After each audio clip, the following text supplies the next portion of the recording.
Good. Mr. Chairman, we're good. If you could bring us back in from the recess and maybe start with the minutes again. Okay. Can we, we've been in a recess, we're getting IT to help us get us online. So we are online now? Yes, sir. Okay, so motion to go back into session. So move. So motion and a second by Tina Clayton. All in favor? Aye. Okay, we're back in session. And we were on approval of minutes. Basically, I'm asking the board to table them. Andrea's not here. I was working with her on a couple of edits, and so they weren't ready. And she wasn't here today to finish them up, so. Can I have a motion to table the minutes? So move, Mr. Chair. There's a motion to table minutes. There's a second by Ms. Horton. All in favor? Aye. Okay, motion passes. Next item is public input. Anybody sign up? Yes, sir. Anyone has signed up for public input? Next item is reports from funded events. Las Vegas San Miguel Chamber of Commerce, are they here? Mr. Trujillo had to go to Albuquerque today. He did send me something and asked me to read it. So Elias Trujillo is the executive director of the chamber. The Las Vegas San Miguel Chamber of Commerce successfully held the third annual Meadow City Motor Show and Film Expo on September 6, 2025. We had 80 car show participants with 5 trophies handed out. The weather the day of the event affected the amount of car show participants, and many who would have come did not. The chamber used $4,353.56 allocated through lodger's tax for promotion and advertising of the event.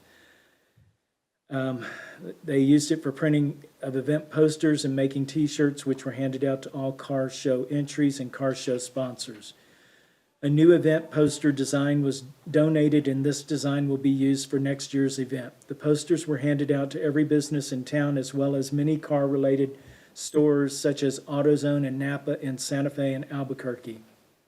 They spent $772.27 on Facebook post promotions that ran for 2 weeks before the event. These ads reached 27,272 new people and had 741 people engage with the post, comments, messages, and likes. The ads were targeted at Facebook users in Albuquerque and Santa Fe area. $486.69 were spent on ads and spotlight articles that ran in the Las Vegas Optic for 3 months before the event. We estimate about 30 people stayed overnight in Las Vegas. The majority of these people associated with resource/film booths and some car show participants. We had great representation from local and out-of-town resource booths.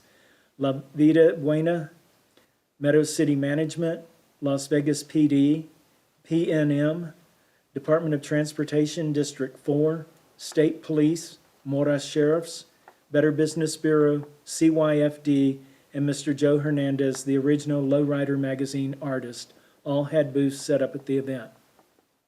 The film industry had a great representation as well. Autograph booth, Leslie Nichols, who was an actress on Ransom Canyon, 2020 Dodge Challenger Blacktop Edition F8 gifted car from Ransom Canyon Season 1, background actors of New Mexico, Santa Fe Film Commission / Albuquerque Film Office / Las Vegas San Miguel Film Commission Casting Company, San Miguel County, and New Mexico Highlands University Media Arts Department. Polaroid photo booth with backdrop designed by New Mexico Highlands University students. The goal of the event was achieved with dozens of cars and background actors already landing roles with movies / TV shows in the Las Vegas San Miguel area. I apologize for not being there in person. For any questions or concerns you may have, thank you to the City of Las Vegas Lodgers Tax Board for making the event possible. Regards, Elias Trujillo, Las Vegas San Miguel Chamber of Commerce. Any comments? It was just unfortunate that the weather didn't cooperate. I think that had a lot more turnout. Okay.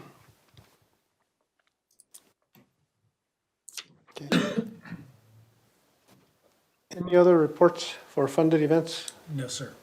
Okay. Do we have any events that have happened and need to submit their reports or present? There probably are some. I've sent messages telling them that we needed to get the reports in. I think I may have emailed you one that I did not print out for today's meeting. I think that was on Dia de los Muertos. I believe I sent that I out. saw that. I thought we also, contributed to the, what was it at Highlands for the We Matanza? haven't received a report from them yet. So then that's for sure two of them. What about invoices? Have we received invoices? Not from the Highlands University one. Okay. And I Right. believe our contract with them has expired. I'll have to go back and check. Okay, we'll talk about that in a bit. Yes, sir. Okay. Finance report.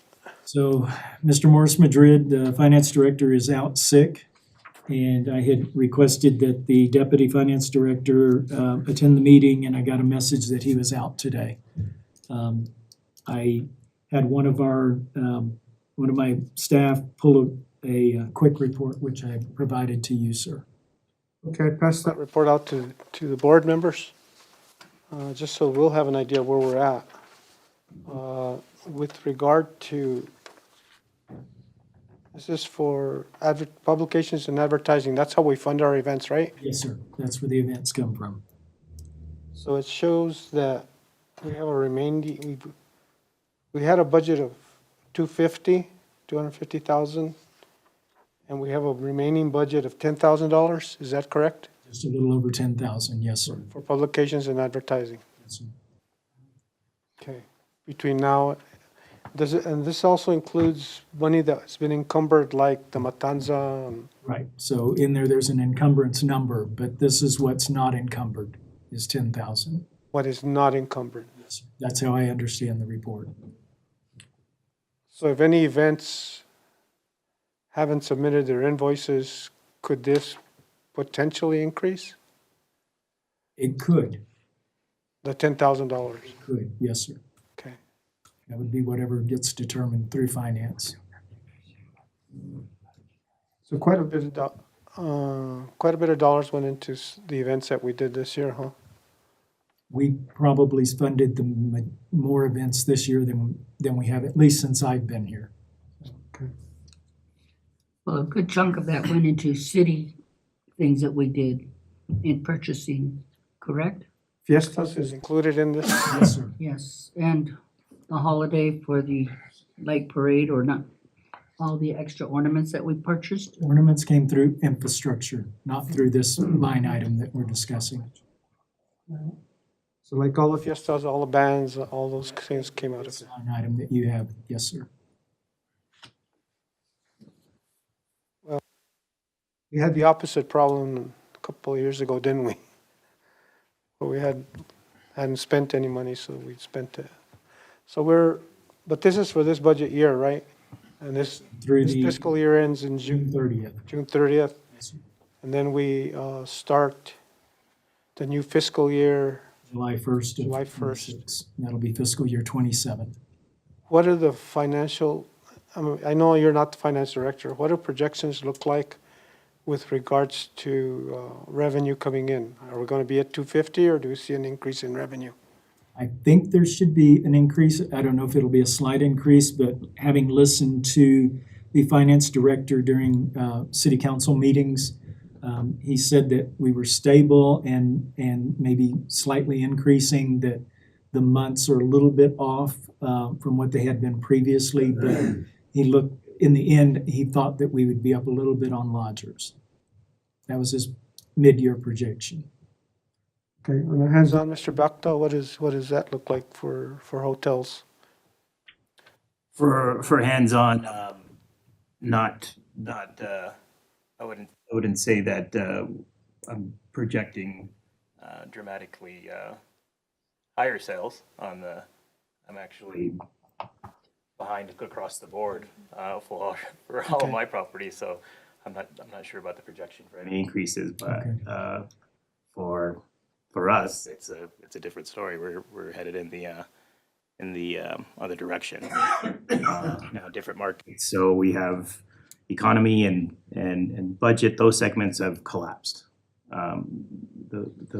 those fall off a lot quicker. Our mid-scale, those things are still going. I mean, that's stable, but we don't know. We're not projecting growth from there. We're just So seeing the maybe status quo. maybe staying in the same Maybe. amounts. Yeah. So we could anticipate 250,000 maybe next year? Is that what But once we hear from the finance director, then maybe we can get a better idea, and it would be good to start looking at the budget for next year to see what the income projections are. Okay, because we're going to do a round of events. We're going to start another round of events, applications next month or two, right? Yes, sir. That's correct. And most of those, I hope, are going to be funded out of next fiscal year, because what we've got is $10,000 for this fiscal year, That's what, for that's between what's now and in that the end budget. of June. Yes, sir. Okay. Excuse me. Mr. Chair, Yes, sir.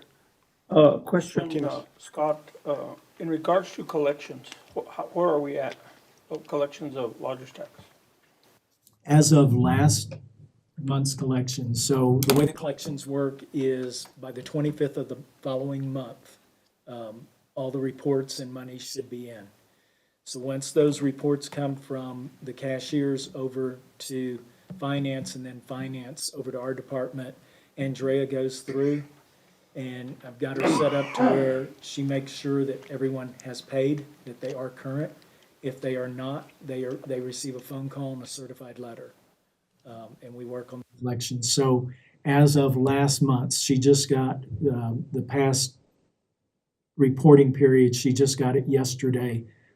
Due to the holidays, things slowed down. But we were current with the previous reporting period. So I don't have a report from her on this current period. But yeah, we're staying on top of the collections. I have filed a lien on one short-term rental person who was not paying their lodger's taxes. And what I do is I use the internet to determine an estimate of what they owed, plus the penalties. They wouldn't respond to my certified letters, so therefore they have had a civil lien filed against them. And I will do that if we have to on anyone else. So I know that when I came on the board, the city was initiating basically contact with Airbnb, short-term rentals. How's that project going? Airbnb is one of your harder organizations to talk to personally. When I started with them and began the investigation and determining using my past background's knowledge to track down the short-term rentals, when I started communicating with Airbnb, it took me emails through 14 different people before I ever got to speak to somebody personally.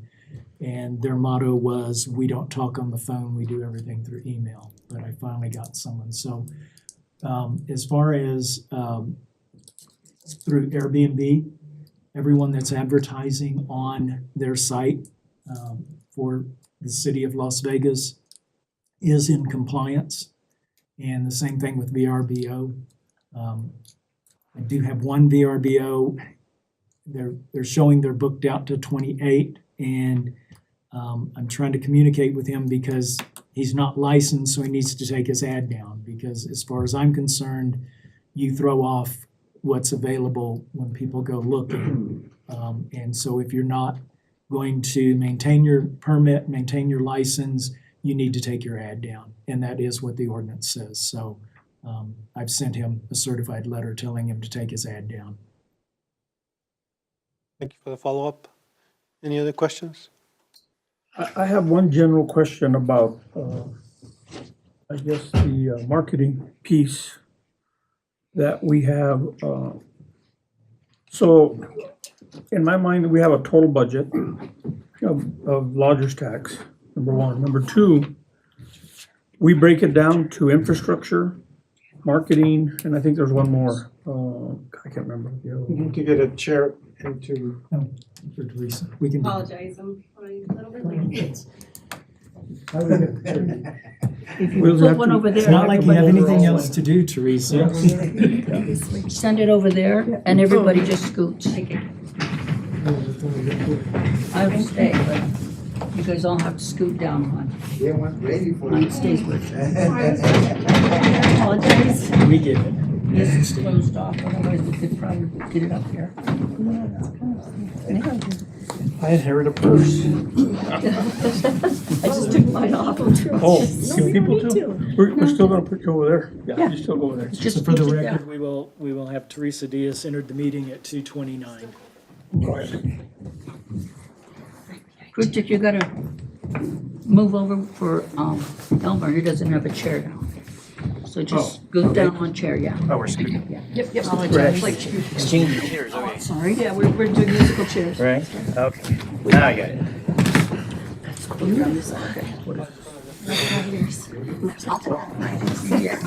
What'd you give me? To charge my phone. Sorry about that. Yeah. So, Matt, you were saying, Mr. Chair, I was asking, the total budget of the lodgers tax includes infrastructure.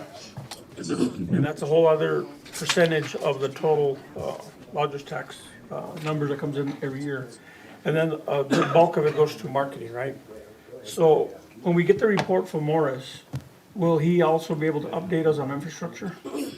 Should be able to. Yeah, you know what I'm talking about, Mr. Chair, because we have a percentage that goes for that. And marketing, and I can't remember there's a third one, I can't remember what that one was. contractual services. Oh, okay. As a part of it, it's probably a salary.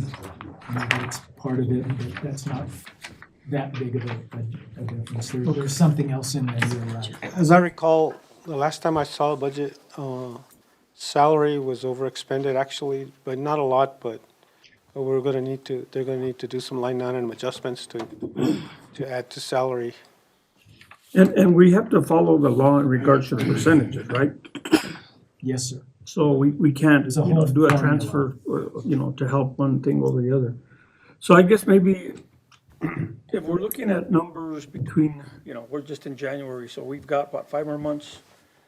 Possibly 4 months of actual revenue that'll come into lodgers tax fund, right, between now and June. Because we're always 1 month behind, right? Right. Yeah. And that money will be budgeted for the next fiscal year. Yeah, so we're looking at July 1, after July 1. Okay, so there is we still need to get some more accurate numbers to see exactly where we're at, big picture. But nonetheless, we're down to $10,000. And advertising and promotion, publications and advertising, yes. Okay. That's what we've got. We budgeted, I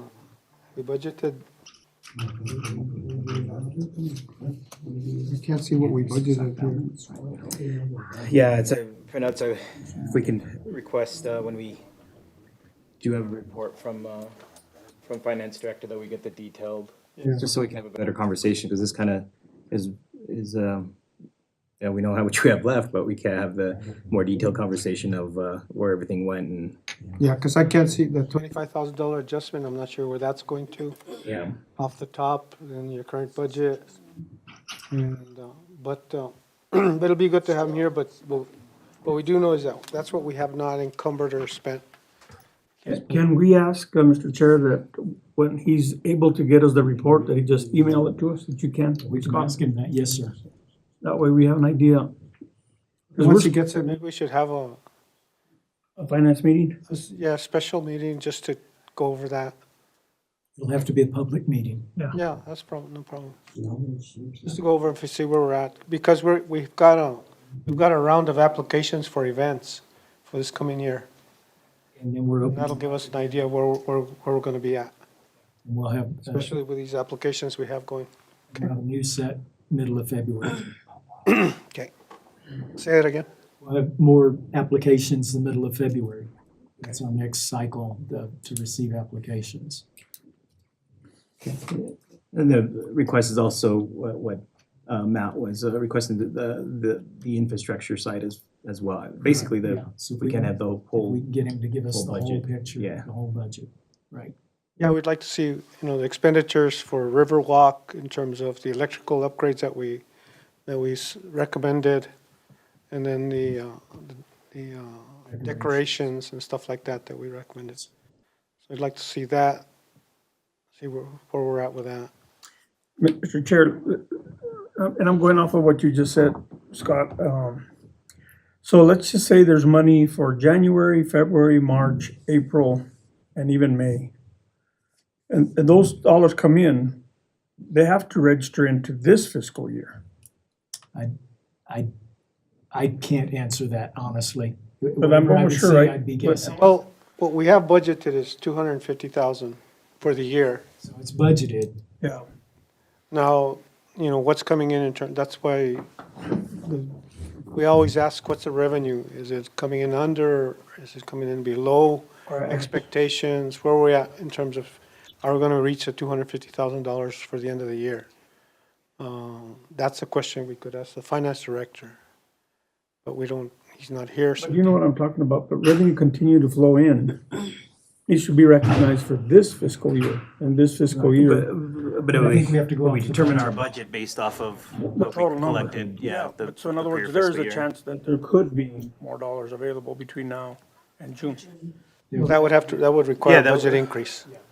Our budget adjustment, yes, sir. And so I guess, Morris will, and then as we get closer to when we're doing our budget, I think we'll have That's the way it works for all the other better numbers. budgets, you know, Yeah. it's, so let's put it this way, if you have revenue in June, there's no way it'll be recognized in that fiscal year. It will come in the next fiscal year, July. Yep. 26. So I'm not exactly sure how he runs that, if he does a proration or, Yeah, I've seen the matrices that we used to use back in the day. All the revenue, grocery receipts, all that stuff just comes in. And then, you know, pretty much whatever comes in May is recognized for this fiscal year. Once it's June, what's next? the state of Mexico brings us, you know, our money comes in afterwards, all the breakdown, so. I guess we just need to know where he's at and then give us the estimate of what he anticipates. I think, End of fiscal year. yeah, I didn't recognize Teresa Diaz. Thanks for coming in. Oh, I apologize for running a little bit late, but I was trying to get out of there, out of work. Let the minutes reflect that she's here. Okay. Like that she came in at 2:29. What we'll do is, why don't we schedule a special, because some of us are new board members. And that way we can schedule a session just specifically to talk about the budget, probably within the next month or two. To have a more detailed dialogue with Mr. Madrid being here. And that way we can have some good information so we can start planning for the balance of this year and next fiscal year. Yeah, Mr. Chair, we're definitely gonna need it if we're gonna have any more requests from now until the end of the fiscal year. So we're probably gonna need to get a better idea of what we have beyond 10,000 Yeah, advertisement. we know what, yeah, but some events may come in on our application process that don't occur until next fiscal year. Sure. So then, we can start planning for next fiscal year. That doesn't mean we don't listen to the events and make approvals or disapprovals, but we listen to the events and we make recommendations thereof for next fiscal year. Now, anything that occurs between now and the end of June, that's where this 10,000, anything that's new that hasn't been funded, that's where this 10,000 is tight. That's all we've got to spend. Okay. With that, anything else on the finance? I have a couple of questions, Mr. Chairman. Yes. I have a question regarding, so when you collect the lodger's taxes for the month, is there a way to kind of determine, let's say for the month of December, you received all the lodger's tax already. Is there a way to determine the amount of tourism that's happening in the community? And that way you can kind of say, well, we didn't do so well last month in bringing people in to the city to spend their money and spend the night. I'm not sure how we would gauge that. I don't know how we would separate somebody who's here for business Well, it would versus- be just on the collection of lodger's tax. Okay, Divided by the rate of the what do you call it, the percentage that's charged. That's how you can figure out maybe, So you can, Figure, lodger's tax is for all lodging, not Yeah. just tourism lodging. So if we had, for example, FEMA here for 2 years and they took a good chunk of those rooms, we wouldn't be able to say that FEMA was the tourism entity. And so that's always the hard part. And we're always asking, like for our events and so on, that's, you know, usually one of the questions we ask is that if the event itself can please survey itself on who visited, how they stayed, and so on, because it helps us extract that data from the rest. Okay, so I guess my assumption for my next question would have been, when you collect the lodger's tax, is there a way to determine what you're collecting from which entity? For example, from hotels, from Airbnbs, from Vrbo, from Booking.com, things like that? Places, well, so we do not get any money directly from Airbnb or VRBO or Booking.com or any of those. All that money is to go to the operators and the operators to do their reports. When the reports come in, it's done by hoteler or by short-term rental. We can do that. We could add up all the hotels, we could add up all the short-term rentals. We cannot give out the information as to how much came in through your short-term rentals. We can't give out specific information of what came from which hotel. but you can tell by the organizations. We could add up all the hotels, motels as one group, and they could add up all the short-term rentals as another group, yes. Yeah, that might be interesting. Percentage as to, I can tell you that the hotels will be the largest percentage of that. Just Maybe by, like 95% Probably hotel so. and less than 5%, yeah, is, so it's the actual Airbnb portion, it's very minute. Yeah, but you can also tell if they're getting booked. It's true, yes. Yeah.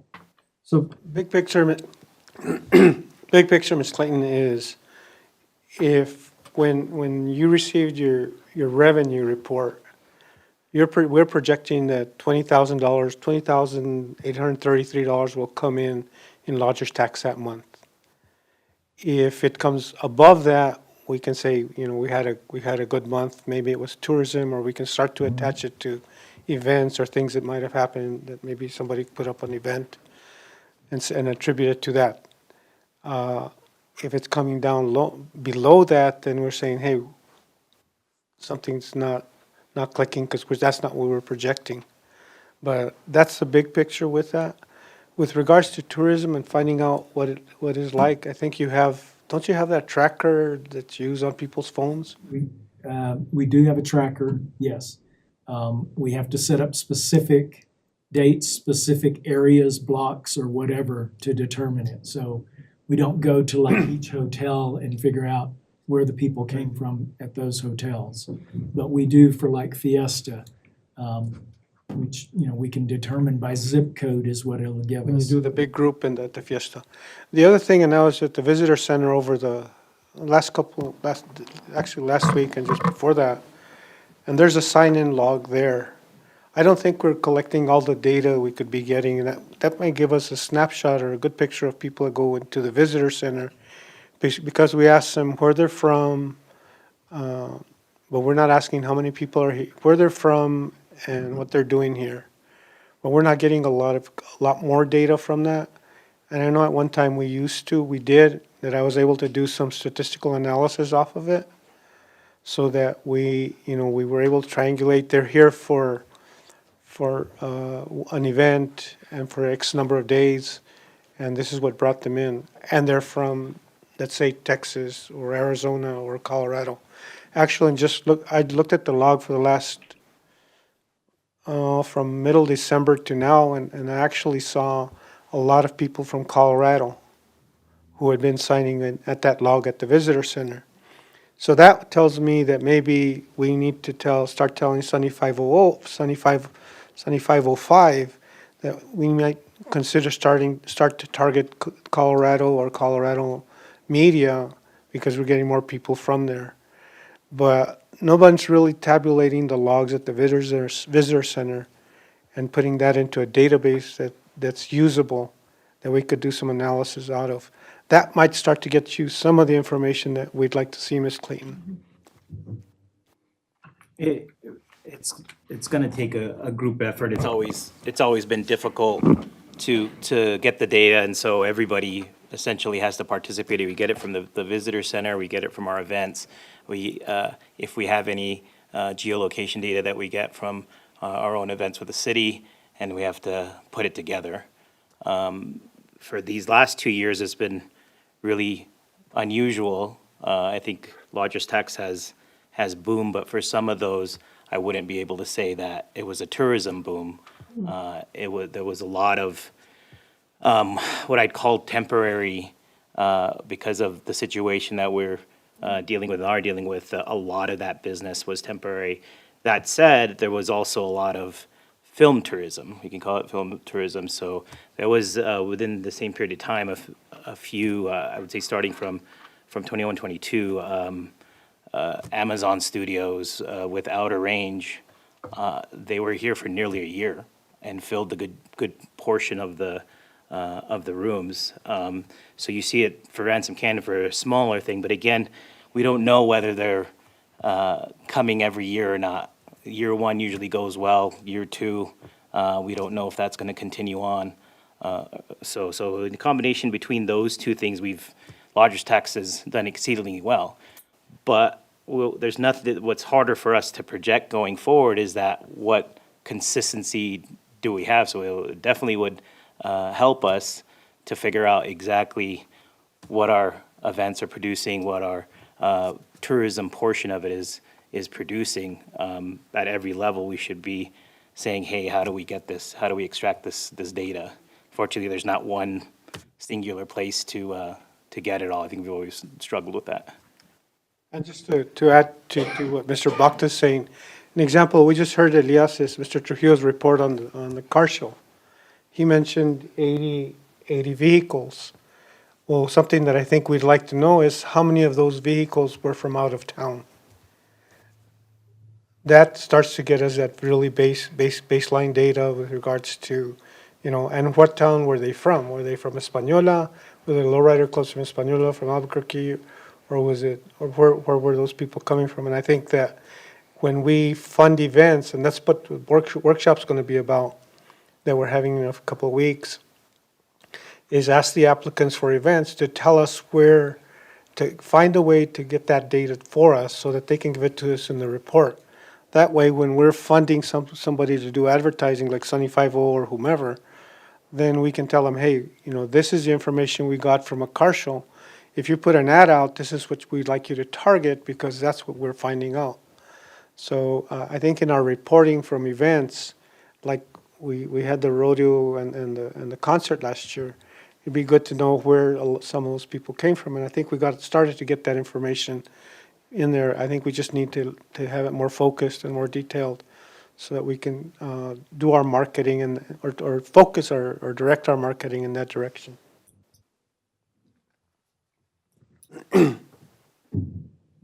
Elmer, Yes, ma'am. a couple of years back, we used to get a report that the hits on our sites, our websites, of what people were looking at and what states they were coming from. Those also gave us a good idea of what people were interested in Las Vegas. Now, within that report, it also said how many people stayed, I believe, too. Do you remember that report? So you can get, between the website and social media, you would have, exactly that reports of where people had clicked in from. For us, I mean, to figure out whether they stayed or not, other cities actually have click-through. So when they do visit, you can click through, and if they actually book a hotel, then we'd know. But for us, we don't have that. But again, we can still get a report on what our websites are doing, what our social media is doing. Right. We had it, contracted out before, and then we had it in-house for a while, and then I'll have to be refreshed on if 505, if they've taken on, if that's something that they're still doing or taking on, and if they are, we should probably want a report from them to see how it's doing. Yeah, because that's a real indication, of, of what people are looking for here, and when we do events, is this an event that they're looking for? You Yeah. know what I'm saying? Mr. Chair, sorry, as I think we were asking earlier, if we were any other outstanding reports that we Yeah. needed, 505 is a big one. Yes, it is. And Mr. Marquez just walked in, so welcome, Mr. Marquez.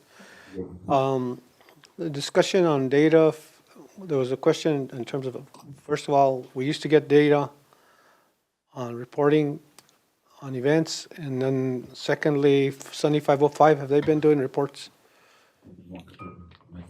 Yeah, come forward.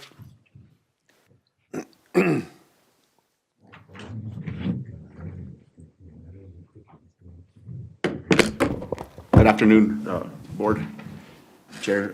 So yeah, we do have Sunny 505. We also have an analytics program that we work with that's called Placer AI. Placer AI does report to us who's been coming into our community, who's attending the events, and where they're at. They go as granular as to tell you what they're spending or where they're spending their money at, and even almost can tell you what they're gonna buy next with the way they have their program set up. They use an analytics by you pushing in your zip code or area code. When you go to pay with your credit card, it tells them where you're from and what stores you're shopping at. So they tell us pretty much where all the people from Las Vegas are buying their food from, their clothing from, their anything that they buy in Albuquerque or Santa Fe. So they pretty much try to tie that in to say this type of store will work in this community because a big percentage of the community is buying at this store. So yeah, we do get those reports from Placer AI. Sunny 505, I don't ever recall getting anything on analytics from them in that regard, sir. But we do use that one pretty frequently. Scott usually gets on that one. We have lots of trainings with them. For example, for the 4th of July, you could put a geo-netting around the plaza area, and it'll tell you how many people stepped into that geo-netting. So what does that report look like? It's a breakdown. It'll have like the geonetting will have like a shaded area of where it's at. It'll tell you how many people are coming in, and it'll give you there's different areas that you could go into. It'll tell What you. does it look like? I mean, if you sent it to us email, is it something that we could Yeah. quickly look at, or is it something that we'd have to? We request it. So if you were to say we want to see it for the next meeting, then Scott would request it, and they'd send us the information within 3 or 4 days. You'd get the information. It tells you how long they stayed at the park, what they bought at the park, where they're from, if they're from Arizona. And that's where we saw that there was a lot of people from Arizona that come to our events. So that's how come we started targeting Arizona in our marketing through New Mexico Tourism. But that's pretty much how they break it down. They'll tell you how long they were there, where they went after they left the plaza, and where they ate, where they shopped, where they slept, all that stuff. So it's a good breakdown. It's a really detailed breakdown. It will only drill down to the top 50 zip codes. So that's the information we can get is the top 50 zip codes. So, typically you're gonna have Vegas, you're gonna have Santa Fe, Albuquerque, Rio Rancho, a lot of your, outlying areas. But as far as zip codes go, we're not gonna get a full report. It will zero down to the top 50 zip codes. So if we were to see it on our email, we're looking at, You might understand it, you might not. We can definitely drill down and get it and send it. And Mr. Chair, I believe some time ago, it was a similar but different report, another company that the city had hired.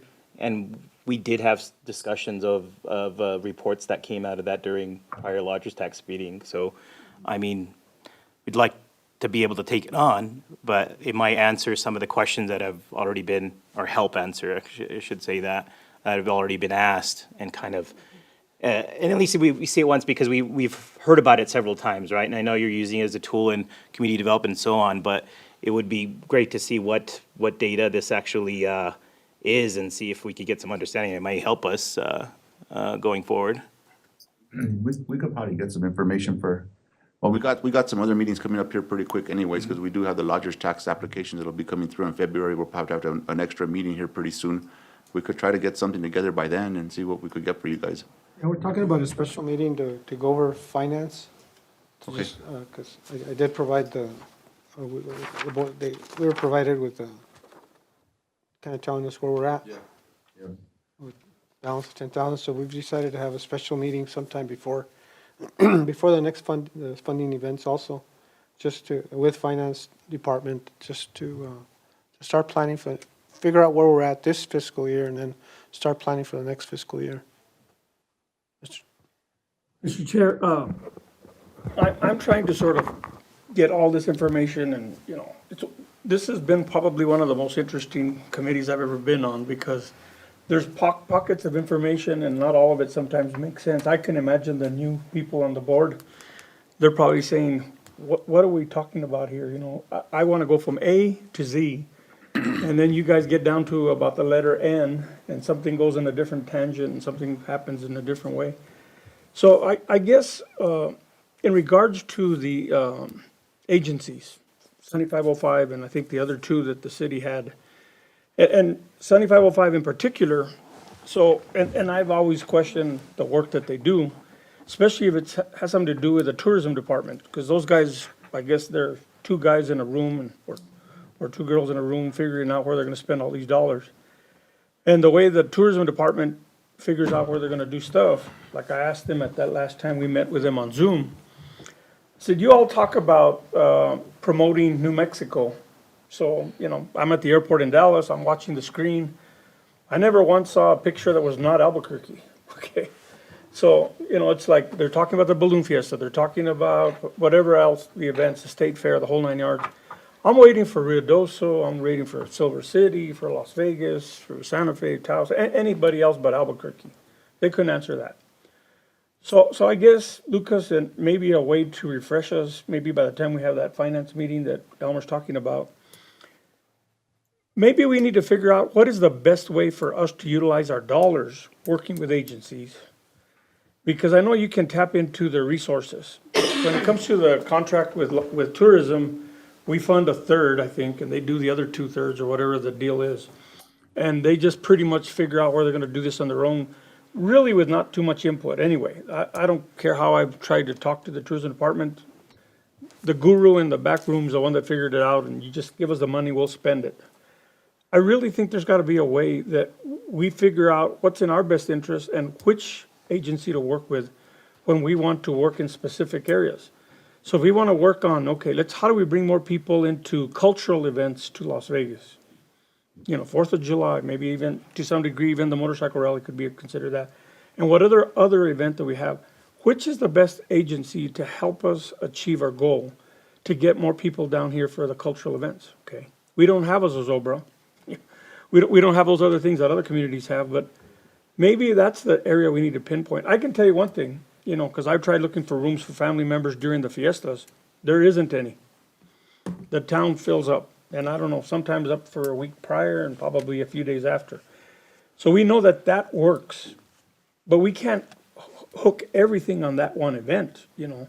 Motorcycle rally started off pretty good, and in the last few years it's dwindled, and we want to bring that thing back somehow, because it's something else that we can bring to fill up rooms.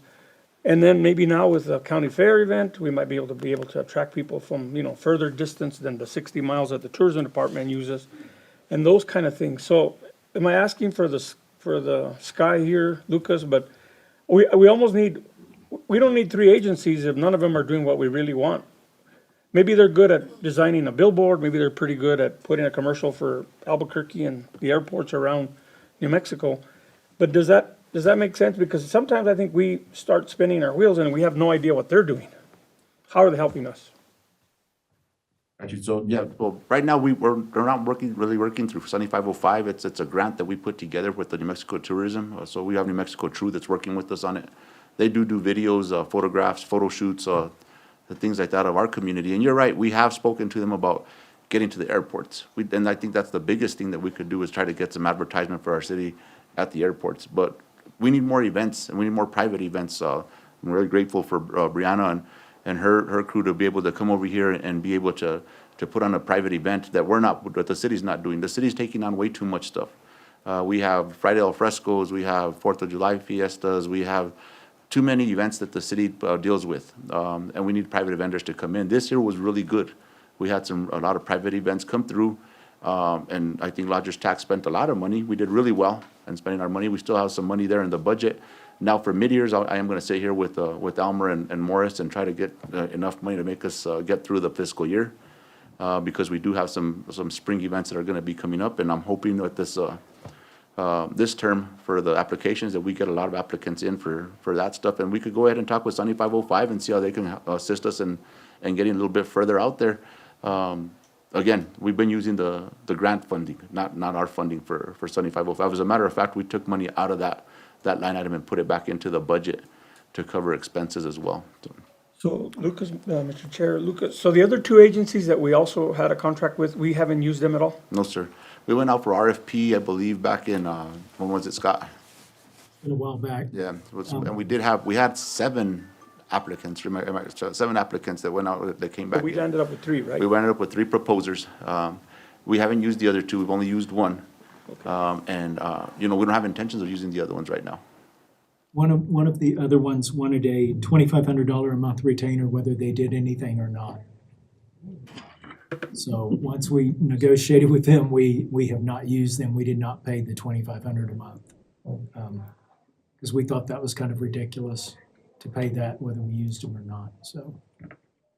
So one of those got immediately kind of, once we had approval to talk to them and negotiate, and when they came back with their pricing. We only have 2 then. So we only have 2. Basically 2, yeah. And, like, again, we've been working with Sunny 505, they know the community, they know what we've been working at.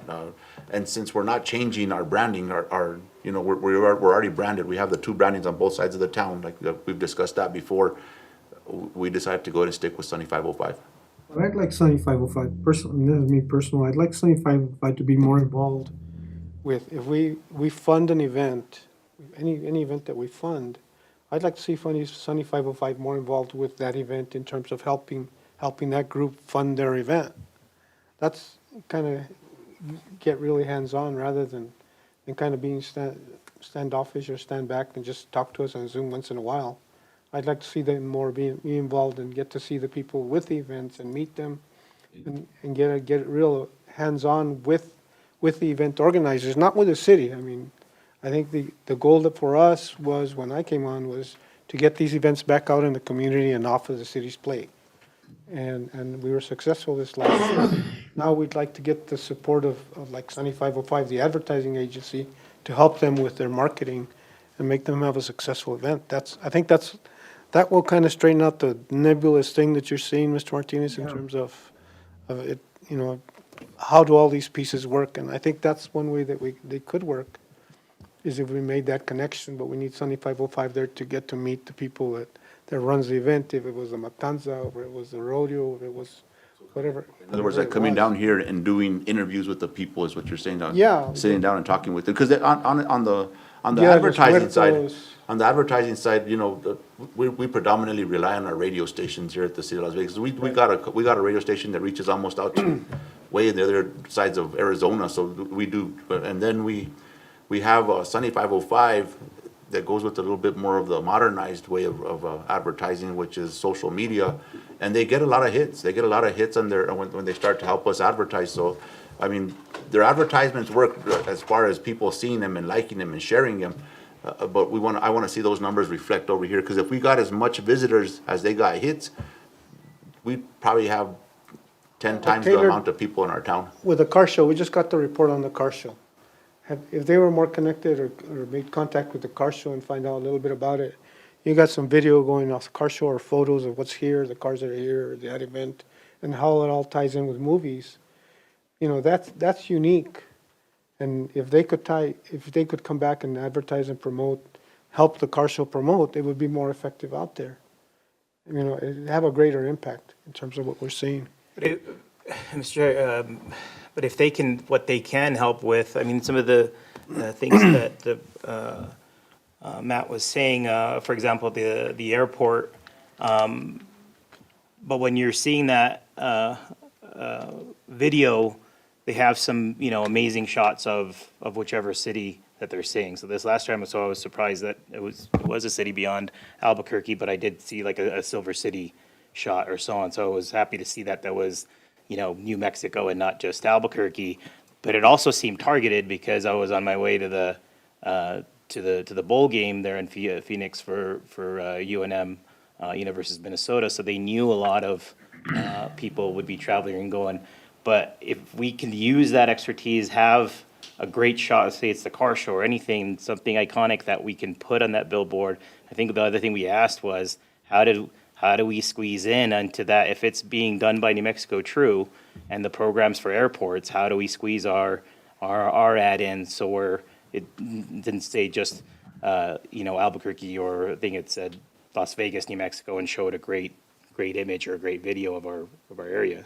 That's what we've been trying to make, or asking about or make inroads in of how does, I know I did see the other cities, so they're getting that shot. And so if there's some way we got to push back on New Mexico True and saying, look, we want to be in on these ads. What does it take? What do we need to produce?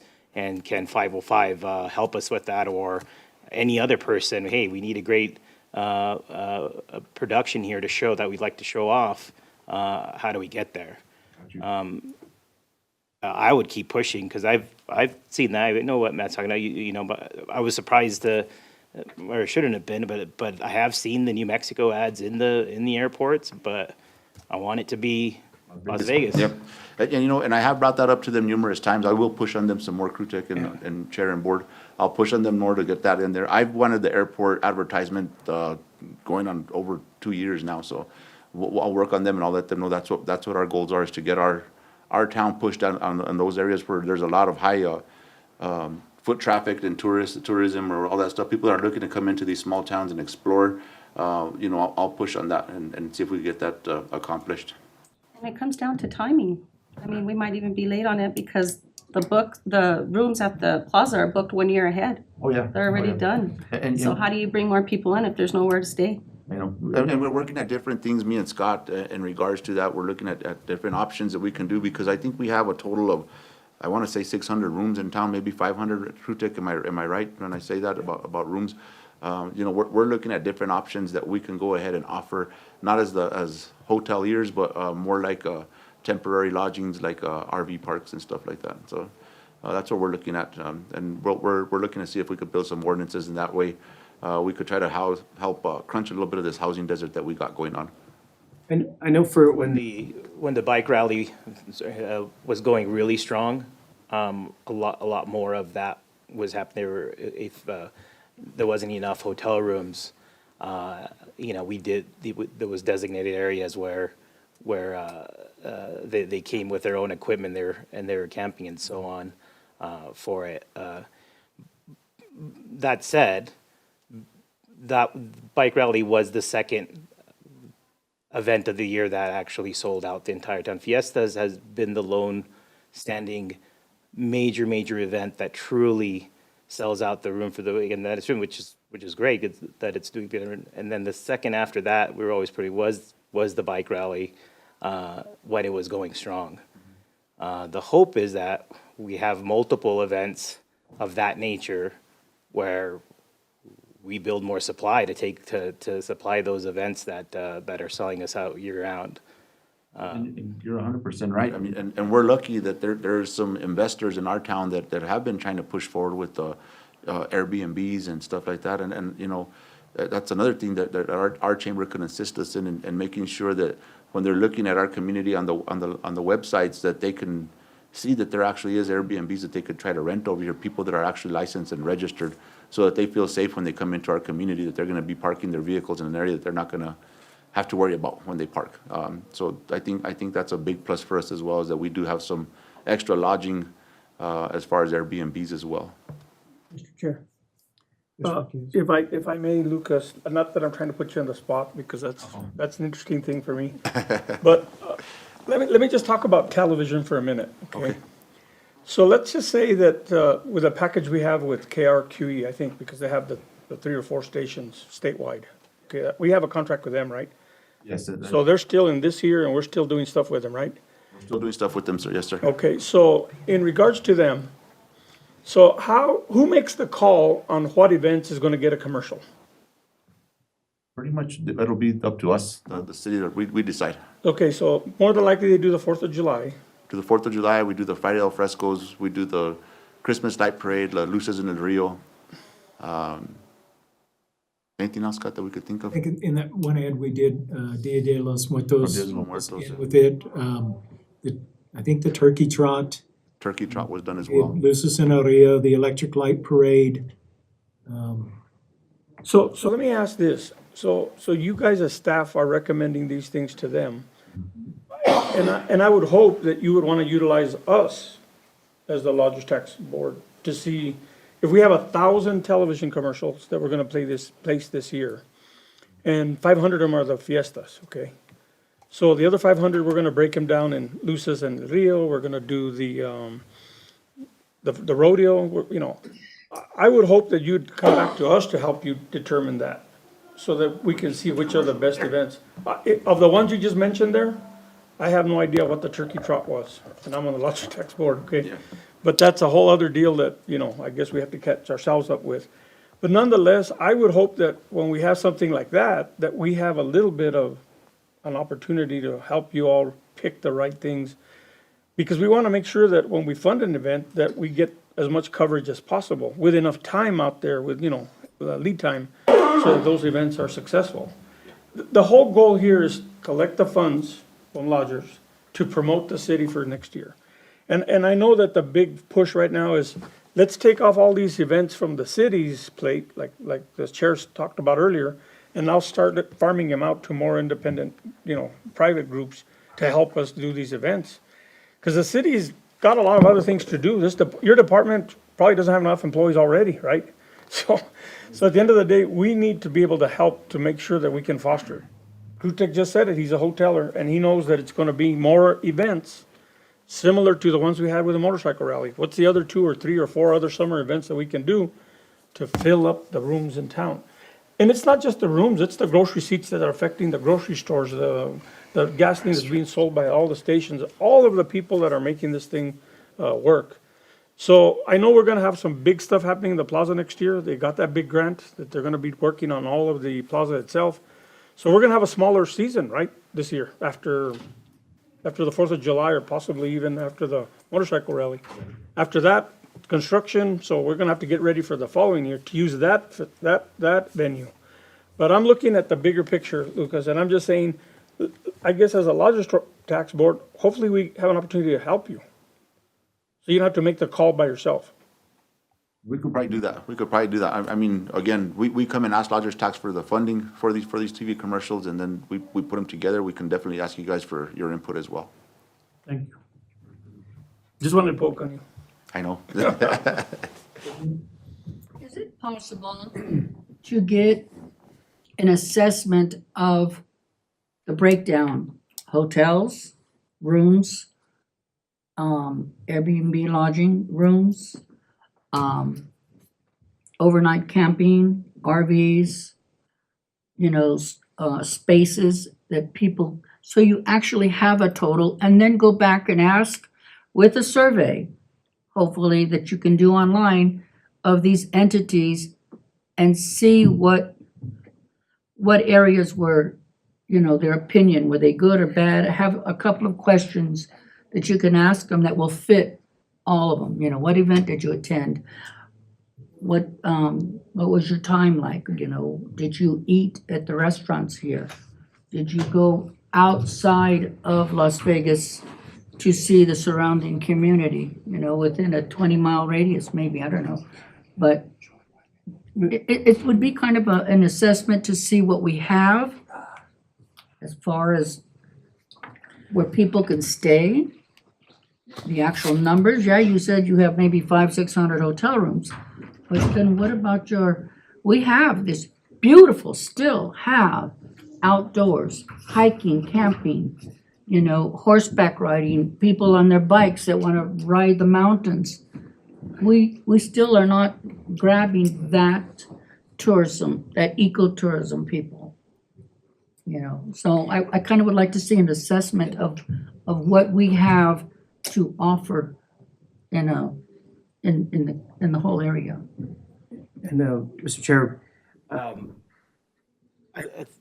think we can, for me personally, if somebody sent me a survey, you know, for the hotel business that is generated, I would be willing to fill out the percentages of, and what I see and what we have, come in. And so maybe that's what it takes. If we send out, that's optional, of course, but if you send out a survey to Airbnbs, to all the hotels, and see if we get that data back, we can get some information back.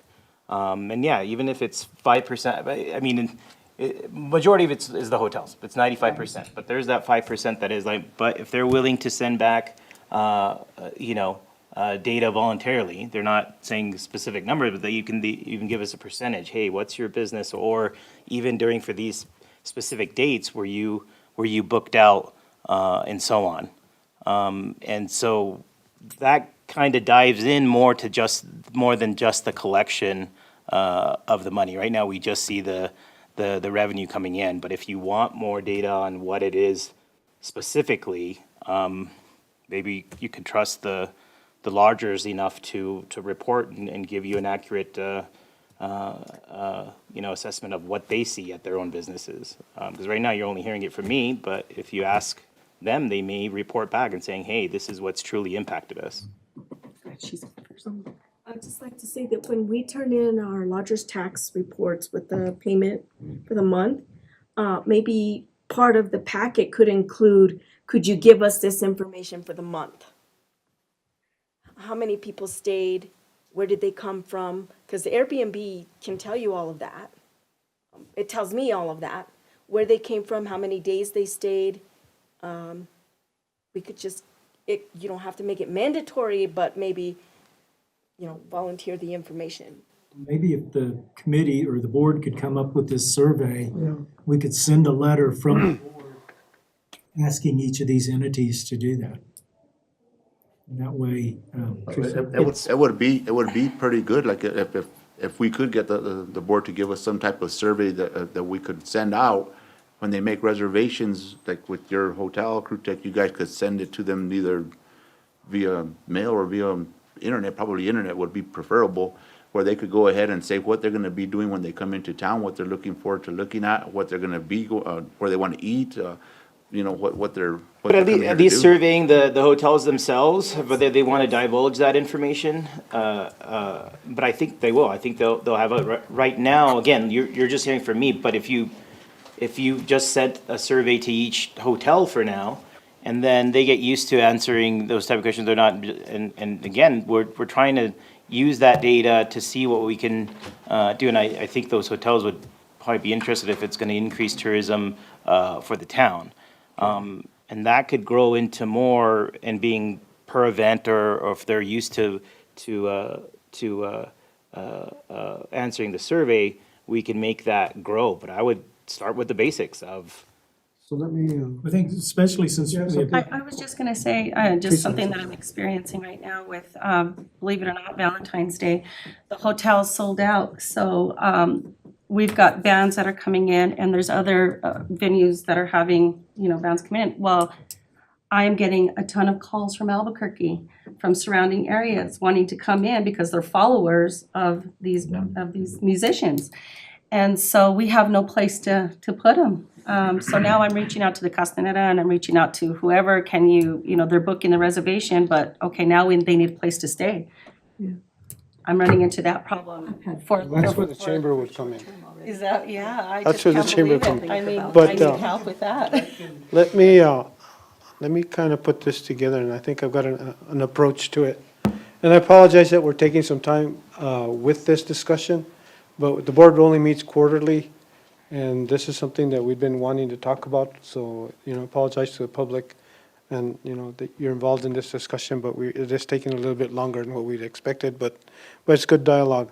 I think Ms. Clayton has a good idea here with regards to, can we include it with the applicant, with their funding, their Monthly. bill, the monthly report. Can we include it with a monthly report? And I think we'd start to get some quantitative data in terms of, numbers, if they'd like to provide it. and some qualitative data, like what you just told us now in terms of Valentine's Day is great. I'm needing to go out and get other hotels to help book the people that are coming in. So why don't we create a subcommittee of the board right now to help you, Mr. Marquez, and we can meet, you know, a few of us, 2 or 3 of us. How many can meet without having to advertise? 3? Three. 3 of us can be on the subcommittee and meet with staff and come up with actually a survey that we can then you can then send out when you send the report request. Does that work? Just what you need, right, Lucas, one more committee. I mean, it's just a one-time, we meet one time, we come up with a survey instrument so that to put it out. So right now you have a hoteler and you have 2 short-term rental people serving on your board. So whether they're on the committee or not, they need to submit information, I think, to what the survey should do, because they're the ones who are going to be filling them out. And so I think, you know, it'd be very important to, whether all 3 are on the committee or if 2 are on the committee, that at least they talk to the third.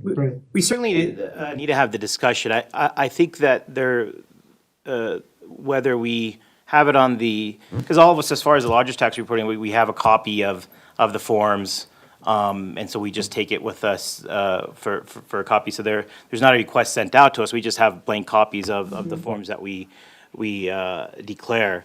Now, not all of the people that maybe technically fill out the forms and make the payment are necessarily the ones that are making the decisions or have the information about the data of the hotel. They may be an accountant or a secretary or so on, and so they might not be prepared to answer that question unless that person is doing it themselves. So I think in general, if a survey, even if it's electronic, that, hey, we're shooting out an email and see what you get as a response from which hotels and so on. And if you need some assistance helping, and hey, can you fill out this survey for us? But I think starting with the big picture, maybe you're surprised by what you see, because February is my slowest month, but we're a different type of entity. It's the slowest month of the year for us in that, but we're not We're turning into the a Plaza Hotel, destination, yeah. all of a sudden But it's the a Plaza Hotel Valentine's as a destination. boutique style It's the hotel. music Yeah, that's the pulling music the people in. That's fantastic. So you have differing things. So you couldn't just one encompass the whole town for it. So that's why you need to hear from each hotel to get a picture, at least get the picture of what the reality is currently. They might provide you with some information. Also, with the short-term platforms like Airbnb and VRBO, a lot of times the guests will just say, I'm coming here to see, you know, the motorcycle rally, or I'm coming for, so it's not even invasive at all, you know, not like a hotel where sometimes you don't even see guests at your hotel. It wouldn't be hard. So, Ms. Diaz, if you get somebody who's asking where to stay, if you can send them to visitlasvegas.com or visitlasvegasnm.com, we have on there places to stay. So every short-term rental that is licensed and permitted is listed under short-term rentals. All of the hotels are under hotels. So they can go there and decide, do they want a hotel or a short-term rental?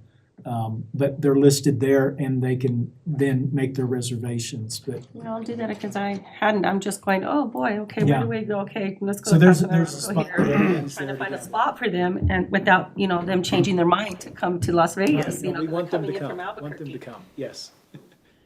I would just like to say that you said you have short-term rentals. That term itself can mean something to somebody else. Short-term rental can be anywhere from 1 day to, 6 months or 3 months? as far as we're concerned, 30 days. Yeah, so, they may be thinking, well, I don't want a short-term rental, I just want to spend a night or two. So I think maybe trying to advertise for the true Vrbo, Booking.com, Airbnbs, in a way that when the person is seeing the website can say, oh, well, I can also only spend a night or two at this place. It doesn't have to be a week or 2 weeks. Do you understand what I'm trying to say? you like it? Short term, I don't know. What do you? Well, it's generally a minimum of two nights, but Two that's, but it can be as long as 3.5 weeks, because you're right, the cutoff is 1 month before you don't have to report the lodger stuff. But anyway, it's pretty, most people would understand that. That can be explained on the website, Yeah. on the website, right? Yeah. And it's in the same section. Yeah. So it's under logic. It shouldn't be Yeah. confusing. Short-term rentals are here. Yeah. Okay, so is there some consensus? Do we want to help? Do you want to put a survey out to start to gather some of this information? Or if the board doesn't want to do that, then the idea of a subcommittee to work on it? I would think it's up to the board, but I think it's a great idea. Let's try it. I'm willing to try it. I'm willing to try it. 1, 2, 3. We can only have 3, so Oh, 3, 1, 2, 3. 1, 2, 3. Sure, Chair would have to be a part of it, am I correct? That'd be 4. yeah. We can't have 4. You plus 2. Yeah. You could have 4, but then you'd have to advertise the meeting as a public meeting. Unless we have 2 of you come in on a separate day. Well, So who, as far as the board makeup, who are the two that are the actual lodgers and versus at large and? So you are a lodger, Tina's a lodger, and Janet's a lodger. So we actually have 3 lodgers. That's okay. You guys can go. And then Matt Martinez is business and Teresa Diaz is business. And then Georgina is a citizen. And Elmer? Elmer's a citizen. Sorry. Just went right over you. But the requirement is at least 2 hotelers and at least 2 business operators in the city. I mean, we can meet as a committee, but you'd have to advertise it. Yeah. If you have 4 board You just have to give me enough time to As long advertise. as you meet the Open Meetings Act, I don't care. That's fine by me. Which one Pleasure. is that? Could you put it with this special meeting that you're doing? No, it's basically a work session. What I anticipate is a work session to develop a survey tool to bring before the board for approval and then give that to staff to send out. So that's basically the task, is to develop a survey instrument. So Is that something? who wants, 1, 2, I'd like to use some of my expertise in this area in terms of survey instruments. If not, I just let you go. I don't know anything about it. Okay. So we'll do it. So there's a motion, let me have a motion to create just special committee to develop survey instrument for hotels, Airbnbs, et cetera. Can I have a motion? So move. Motion and second, all in favor? Aye. Okay, and the members shall be Ms. Clayton, Mr. Boxa, and myself. Okay, we'll schedule a time after this, okay? Okay, anything else?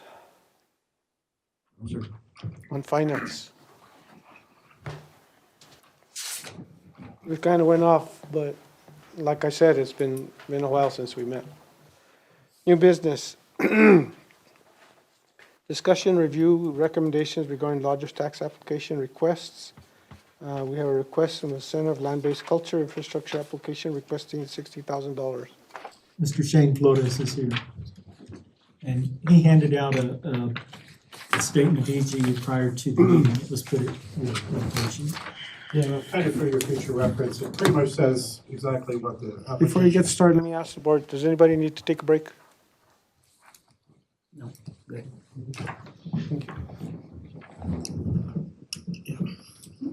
Okay. So I was under the understanding that I was here to answer any questions that you had on my application. So I didn't come prepared to make a presentation, but I can improvise one. Okay, so Yeah. your application was submitted for events, under events? No, process? so that's what's a little bit unusual about it, is I think it's more of an infrastructure request. It was recommended me to put this in and come and speak to you guys about this, so I think it falls under the infrastructure stuff that Mr. Martinez was talking about. I kind of explained that at the back of the application, how this did not kind of fit within your template, but my understanding and experience is that you've funded things like this before, so I thought I would make that request. Mr. Chair, Yes. I guess, I looked at the application and I don't remember all the complete details, but, in my mind, when you say infrastructure, you're talking about a city or within the city limits impact, I would think.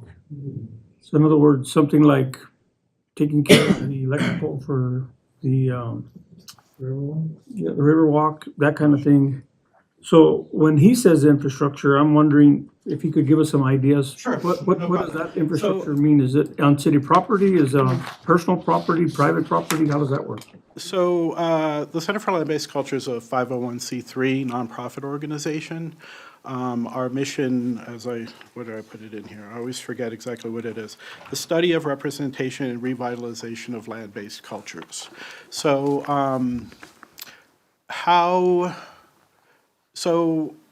a lot of the reason for making this request at this time is that, we were kind of trucking along, doing revitalization work culturally, particularly in the aftermath of the, fires, because we understood that the fires kind of accelerated sort of a cultural crisis within our community, particularly in relationship to land-based culture and land-based practices.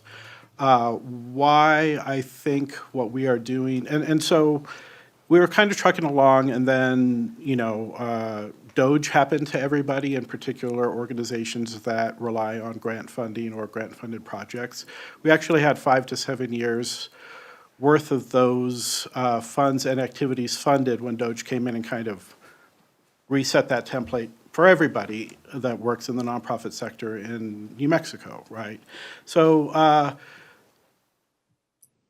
the understanding was, at least from our perspective, is that the activities that we are engaged in, and like I mentioned in the thing, and actually I don't think I've ever spoken to any of you individuals before particularly about this, but I've been known to talk at length about how ecotourism and land-based culture is a completely underutilized or underexplored aspect of the future of tourism in Las Vegas.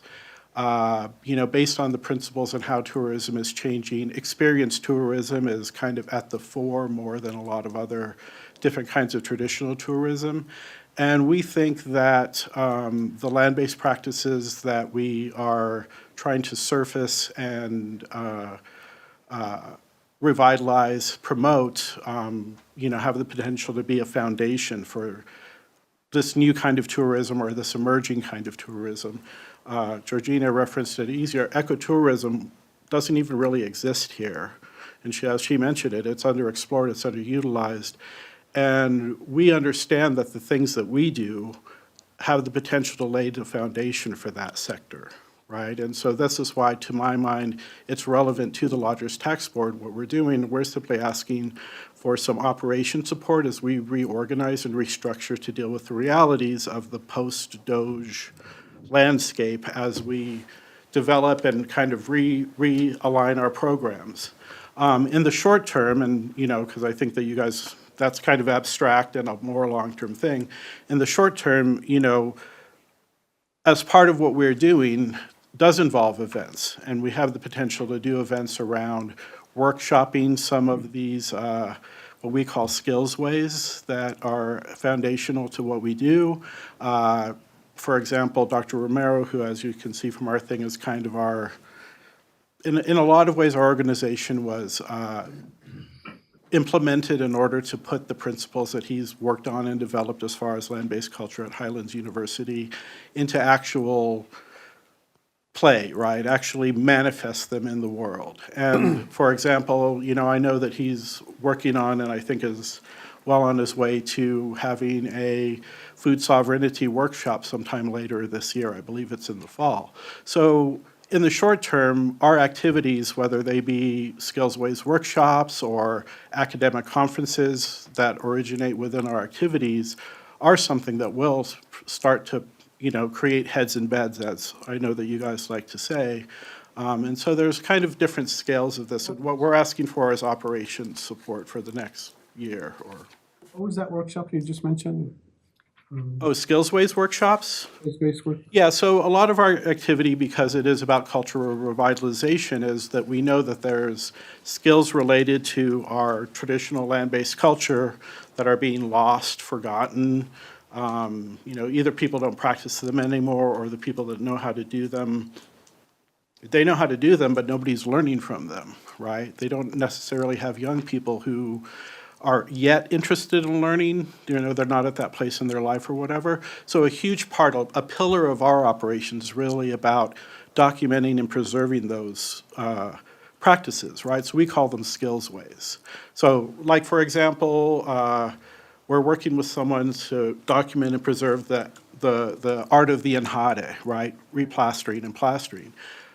This has the potential, and it's already a thing that we are planning with one of our strategic partners, where we not only document that, but then we develop workshops to teach people how to do enjade. So as you can see, this is a logical thing where if you guys want to use this as research and development for how to develop ecotourism, not too long in the future, we may see heads in beds because people who relish experience tourism want to come here and learn the enjade from a traditional enjade master.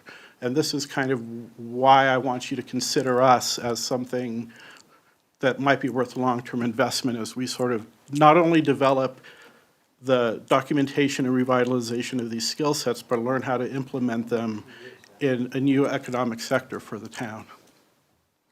we have an application from the Cornerstones for Adobe. Yes, sir. Did that happen? No, sir. What happened with that? I'm sorry. What happened with that? Y'all voted not to fund it.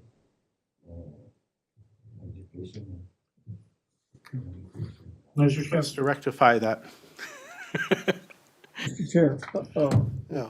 and following your analogy of, what we may have looked at in the past, in regards to like the symposium for history that we had here, and I guess we did fund it, but then they came back for more funding and we weren't able to help them. The one they had at Highlands. Right, the So- historic preservation. So I can see us possibly looking at doing something like that. But as we go into more deeper, I guess the foundation like you talked about, I can see our dollars to help market X. I don't know if we have the dollars to help with, the pieces you need to get that going or take it off the ground. That may require you all to look at different grant applications with some other organizations. But I think our deal is to market something that we already have, like that symposium for history or something similar to that. So I don't know if I'm The talking out of Enjade school. workshop, if that came in as an application for an event, where you're having the event and you're gonna market it and invite people from all over the world, all of the area, to come and learn the enjarrad, then that's something viable that could come in an application for an event, right? With regards to infrastructure, I don't know, Teresa, maybe you can help me here. Well, With in terms of procurement, there was a lot of questions once I saw your application. And, I was like, I had more questions than answers on when you approach. But I didn't know whether the building was privately owned or government owned. I think there's some type of procurement law that says on how we can fund depending on the infrastructure that you mentioned for this building. So I had questions like, what is it gonna be used for? This just came in, I'm just reading it, I'm still trying to catch up on what you put, because looking at the application, it was poorly written.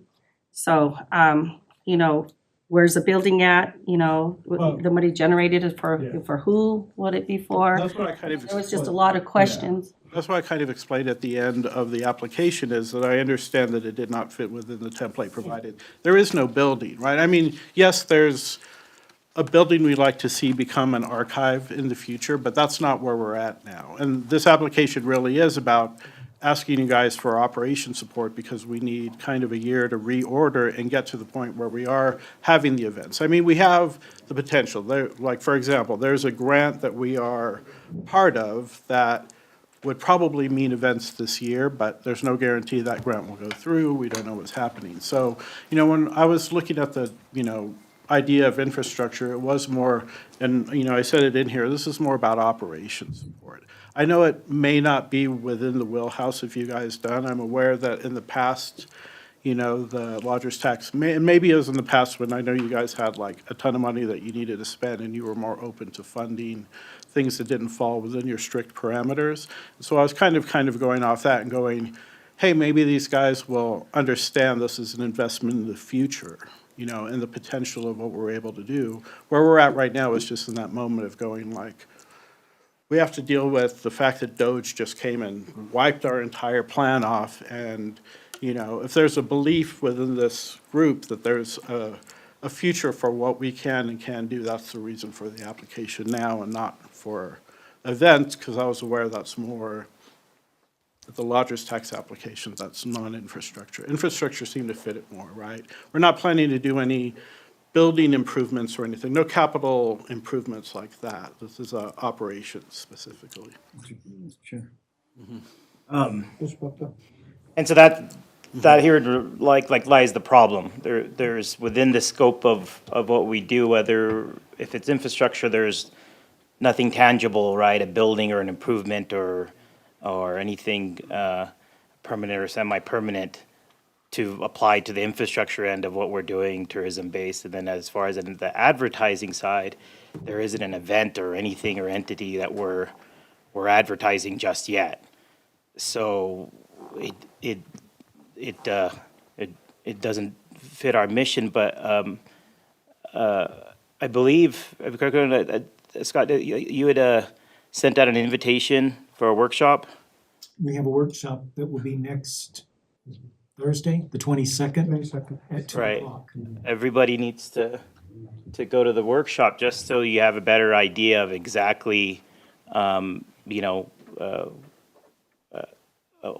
what criteria is being looked at as far as the lodger's tax board does. So, for lodger's tax, it's used for a specific use.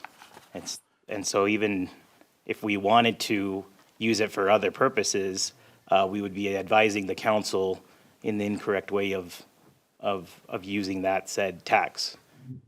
But that said, going to this workshop and getting the information you need, you may be able to, whatever you do going forward, and if you do have that event or you do come up with actual infrastructure, you'll have that information with you to come back and there's no reason why we can't take advantage of ecotourism and so on if we have some more concrete things to go on to advertise or to help with infrastructure. Let me talk a little bit about infrastructure, and I know that the board funded some infrastructure in the past. And I think in that case, correct me, I don't know, Lucas or Scott, was that like benches and stuff and things like that? Yes. And you funded an organization to go and buy them for the city? Right, so Go and buy- to be placed into the tourist areas, so Riverwalk basically and- Main Street yeah. areas, which are the high tourist areas. Really, what could have happened and what should have happened was, city should have said, hey, we want to put a bid out to put benches, right? Correctly. I mean, Yeah, that's you have correct. 30 years' experience of procurement. You'd have to go out for bid. We should have gone out for bid and then had a supplier or manufacturer say, we want to put benches and these are the benches we're going to put in. So, because any infrastructure funding has to be city-owned property. Right. I mean, when we did the armory years ago, I mean, the veterans did it, but that's city-owned property. The veterans went and got the funding, et cetera, et cetera. But the agreement was with the veterans group to go after the money and get the money from legislature. And then put the money went into a city-owned building that remained the city's. So anything that's built has to be city-owned property. You can't use public dollars to build private infrastructure, right? So I believe we helped so is the fire station, museum fire station, is that Owned by the city. Okay, okay, so that was another example of what we had approved, but I mean, that's a good That's point, infrastructure, yeah. just like the electrical upgrade at the Riverwalk, we approved Right. that. But that, once again, we ended up, that's city-owned property, right? So, That museum, that was a crazy thing in regards to going to the building and whatnot. It was- right, the museum was owned by the volunteer fire department. We got the volunteer fire department to donate that to the city. Once it was donated, then we were able to put in dollars, public dollars into that because it was an infrastructure improvement. But we couldn't have put infrastructure into Well, like I said, somebody encouraged me to come here and do this. I kind of myself wondered how it kind of fit within, and I feel like we have a good argument, and I wish you guys embrace the idea of us as a research and development that is going to help with your future, but I understand why you're rejecting We can't make a our recommendation to the city council that they'll knock down because it doesn't meet procurement.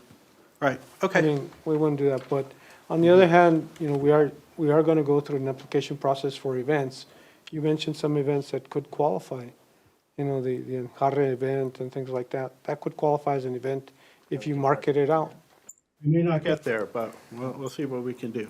Okay, thank you. One more question was, maybe when you go to, or if you're going, or if anyone else is going to the class that the city is gonna give on the application, to redefine, to make sure you've got the title on that. Yeah, you've got land-based, but the purpose of that, what I read and what I see from what you've given here, it's more of educational tourism. Your education, but you're still bringing in presenters to give this presentation. So there's your marketing, right there. You're bringing them in, you're bringing in these world-class gardeners or world-class traditional cooking, you know, to give demonstrations. Educational tourism. I think that's kind of what I see this happening in the future is if it's Yeah, and- educational based, you It's know. interesting with that, because, you know, I'm aware of that, like for this conference, for example. I Mhm. mean, that's bringing in heads and beds, but you don't even really need to be marketing for it, because this is really actually an academic conference, you know. How the heads get here happens in a different way. I know, but that's how the money comes in to support those events. Is those heads come to here, but they're coming here for your event. So that money comes this way and goes out that way. But educational tourism sounds more like what you are trying to present here. I know you need initial starting money, but maybe look when you go to the class to see how you can reword your application so it fits those criterias.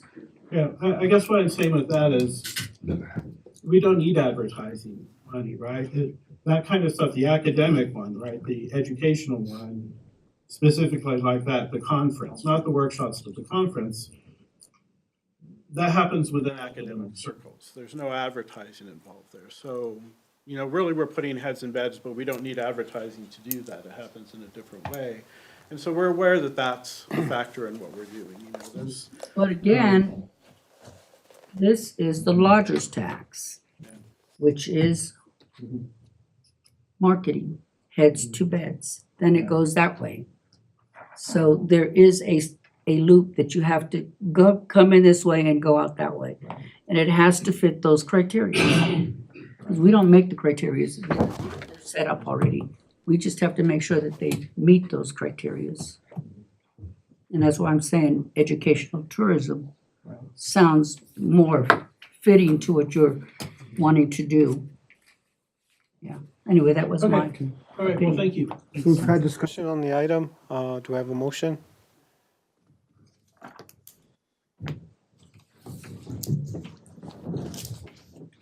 You have a motion to table?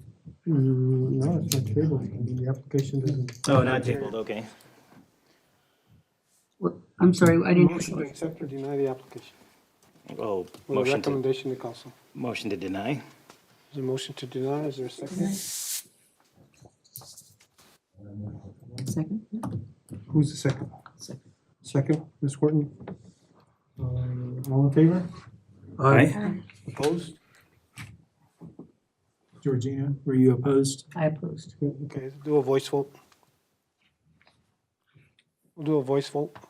You want a roll call vote or? Yeah, roll call. Yeah, I think Roll call. Roll call on those, right? Tina Clayton, Deny. Matt Martinez, Deny. Kurtek Batka, No.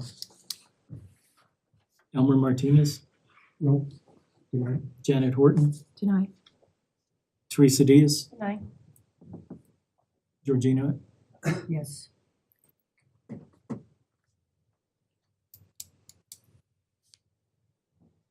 the motion to deny carries by a vote of 6-1. Okay, thank you. I think the application, I think tailored to fit our requirements, make it easier for us. Next item is Ayudantes de Las Vegas, history of the Las Vegas Plaza, requesting $15,000.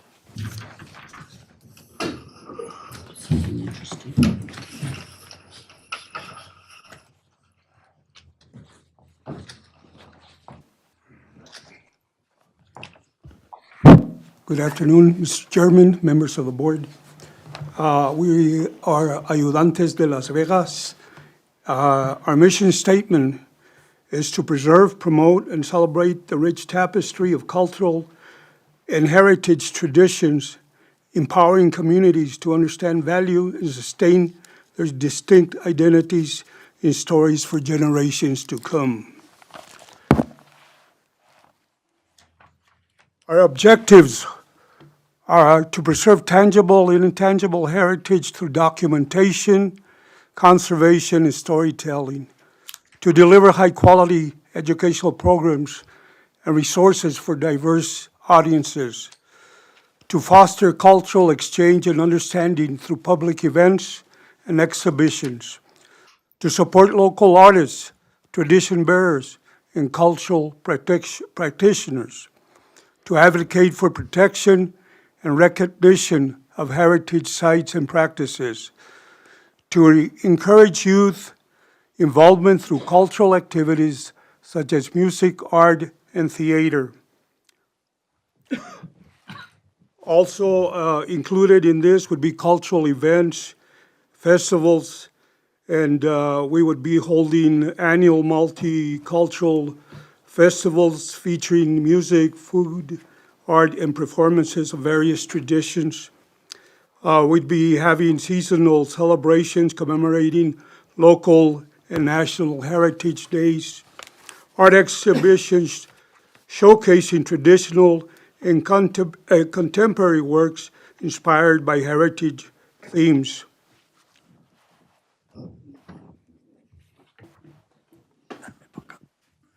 Good evening. We're gonna need money to pay the bands, and we wanna hire the local bands. We got people that like, for example, Brenda Ortega has over 1 million views. We wanna preserve our northern music here in Las Vegas. I know that the city wants to bring in people from out of town. I think they could, our bands that we want to hire 4 to 5 bands.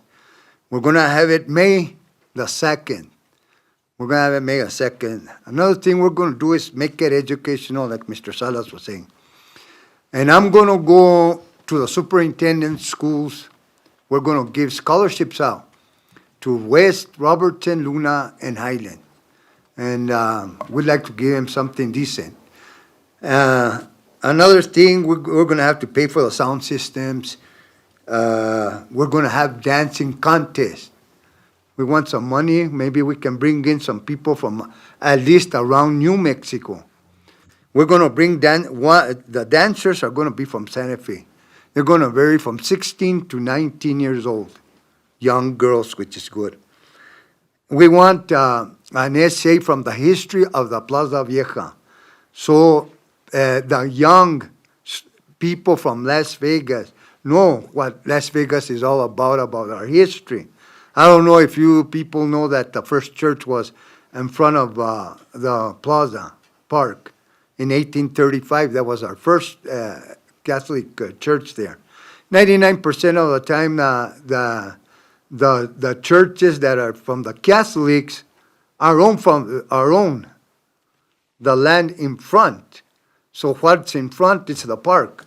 So I'm gonna call the archdiocese to see if they still own the park.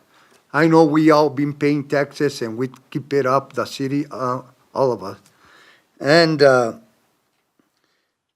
let's see, we're gonna need security, we're gonna need restrooms, we wanna close the park. And I know, that, the revenue comes, to Las Vegas for the 4th of July, and what's that? They only got music, we're gonna have a little bit more than that. And, the bike rally is good, I don't know why it went flat. But we wanna bring something to Las Vegas, this is gonna be our 3rd year. First year, we didn't have enough money, we got through. And I think if we get any kind of help to run these fiestas, it's the history of the Plaza Vieja, and I think it can be turned out so we can bring more people as the year goes by. And if you guys have any questions, please ask. And I would like to point out too that we also would like to give plaques to certain veterans that we would be choosing or people would be nominating to us. Because here in New Mexico, we do have a high volume of veterans from World War II, Korean War, the Bataan Death March, and we would like to honor them any way that we possibly can with your guys' help. And another thing, we had honored Felix Barrera last year, and we wanted to give him a proclamation and make a little wall, small one, 2x2, and put the plaque in the park. And if the city lets us do it, we'll do it ourselves. Well, if you guys help us with the money, well, we'll build it ourselves. So, yeah, any questions, please ask. Okay. Any questions from the board? Ms. Clayton? So where does the remainder of your budget come from? What was that again? You're asking for 10? So, but. Actually, I was asking for 20, but somebody made a mistake on the paperwork. Actually, you're asking for 15. If you read your paper you sent in, the top number is 15. You're saying your total event is 20. Okay. 15 would be sufficient, because all we need to do is pay the bands and bring the restrooms. We're gonna have vendors. We got some bands lined up already that wanna help us out. Where does the remaining money come to pay for the rest? What was A that? lot of it is donated by a lot of the shopkeepers in the plaza. A lot of them donate Pam's Flowers, Abraham, the Plaza Hotel, Plaza Drugs. A lot of them donate out of their own personal pocket to help fund this. That's how we were able to pull off the first 2 events was from the plaza, because we asked all of them to help support the people here in Las Vegas, because that's what this get together is mainly for, to appreciate the people of Las Vegas, our veterans, our youth, anything possible that. So my next question is, you also mentioned here that you have social media ads. Where would those ads be? They'd be in the local, like the regular, like Instagram, Facebook, anyone in town that does podcasting, anyone that's willing to just put out words, the local radio stations, anywhere that we could put out advertisement or word about the event is possible. And I wanted to ask that, they said that they advertised the 4th of July and the bike run. I guess Lucas is in charge to get that going. Unless I was listening wrong. Just the 4th of July. I don't deal with the biker rally. No. No, sir. Can you do any kind of advertisement for us? But I mean, we could probably work with something like that to see if you're approved, we could probably look to see what we can do for you guys. Yeah, Put it on the website. And we have noticed too that it has grown. The first year we did it, it was a few hundred people. The second year we did it, it grew a little bigger. And hopefully each year that we do this, it'll just like continue getting bigger and more activities, more history, more veterans we can honor, more whatever we can push for the town. I have a question. The question was about advertising, getting the word out. Yes. We have through the city, what is it, 575 or 505? Could we use, Lucas? Could that be used as a community calendar where the city puts out what's happening in the community? Advertise, As long as they've got their permits in place, then we could probably have our events planner put it in the events. but also whatever our 505, the marketing group that we have, Yeah. could they help them disseminate this information out there? Could they have a conversation with them to see No, what is free that they can use to help them get the word out? Because the more people they bring in means more tax revenue for the community. I'd have to check to see and make sure we're not breaking any rules by letting them talk to the city's contractor. Well, I'm just saying that that is their purpose, is to showcase Las Vegas. And we were talking about events that the city is wanting to have private individuals, organizations now take over to do some of these social events. This would be the great opportunity where the Lodgers Tax funds these organizations to put an event out. Then we should be able to use some of that as, come see Las Vegas. This is a list of all of our activities for that month. And it goes out further than what they would have put out. So when they do apply for their application with lodgers tax, they do ask for advertisements, so they have to do their own advertising. That's where I'm saying, I mean, if they have their permits together, we could probably get with our event staff and see what we can do about putting them on our calendar. But they're coming to you guys and asking you guys for advertising, so the city can't advertise for them because it's their event. We'll put it in our calendar and help them as best we can, but we can't violate any anti-donation issues, so I gotta make sure we check into that. But if the board said, and that's kind of what I was getting at. I mean, looking forward to the future is to lock in or tie in the company that we hire to help us promote Las Vegas. How do we tie in those small events, those other events, not just the fiestas and like that, but like this event, matanzas and things like that. And we can talk about how we can do that without violating anti-donation. Yeah. But you're pretty close to Cinco, you're close to Cinco de Mayo. Are you tying into Exactly. Cinco de Mayo? Actually, we're gonna try to do it Cinco de Mayo, but the fifth falls on a Monday, so we did it on a Saturday. Yeah. And another thing I was gonna say before I forget, that we've been working hard to raise money, so we got money in the bank from the previous years, actually from last year to now. The first year, we did it ourselves. We put out our money and we didn't stay with nothing. We used whatever we needed, like that insurance, you know. Yeah. like- So, Everything's out of pocket. Yeah. so this is an event that will be funded this fiscal year. And the request is for more than what we have available right now. Because I was hoping that finance would be here so we could kind of flesh that out. How much could you, if you were to tailor down your request, if you're like to par it down from us, what would your request be?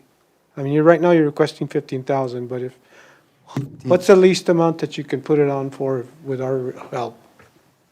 Well, if you have 10,000 available, we would request a 10,000. We can make it work with that. Because we need to buy insurance for that day. Right. And then when I went to go buy the insurance, they didn't want to sell me the insurance because they told me, oh, it involves the veterans. So Mr. Salas went and to Mr. Trujillo and said, no, we don't have no problems with that. So actually, he got the insurance last year. He paid the Trujillo's insurance. And I paid the Crow insurance, and then they didn't want to refund my money back because I canceled it. So, no, perdí $360, eh?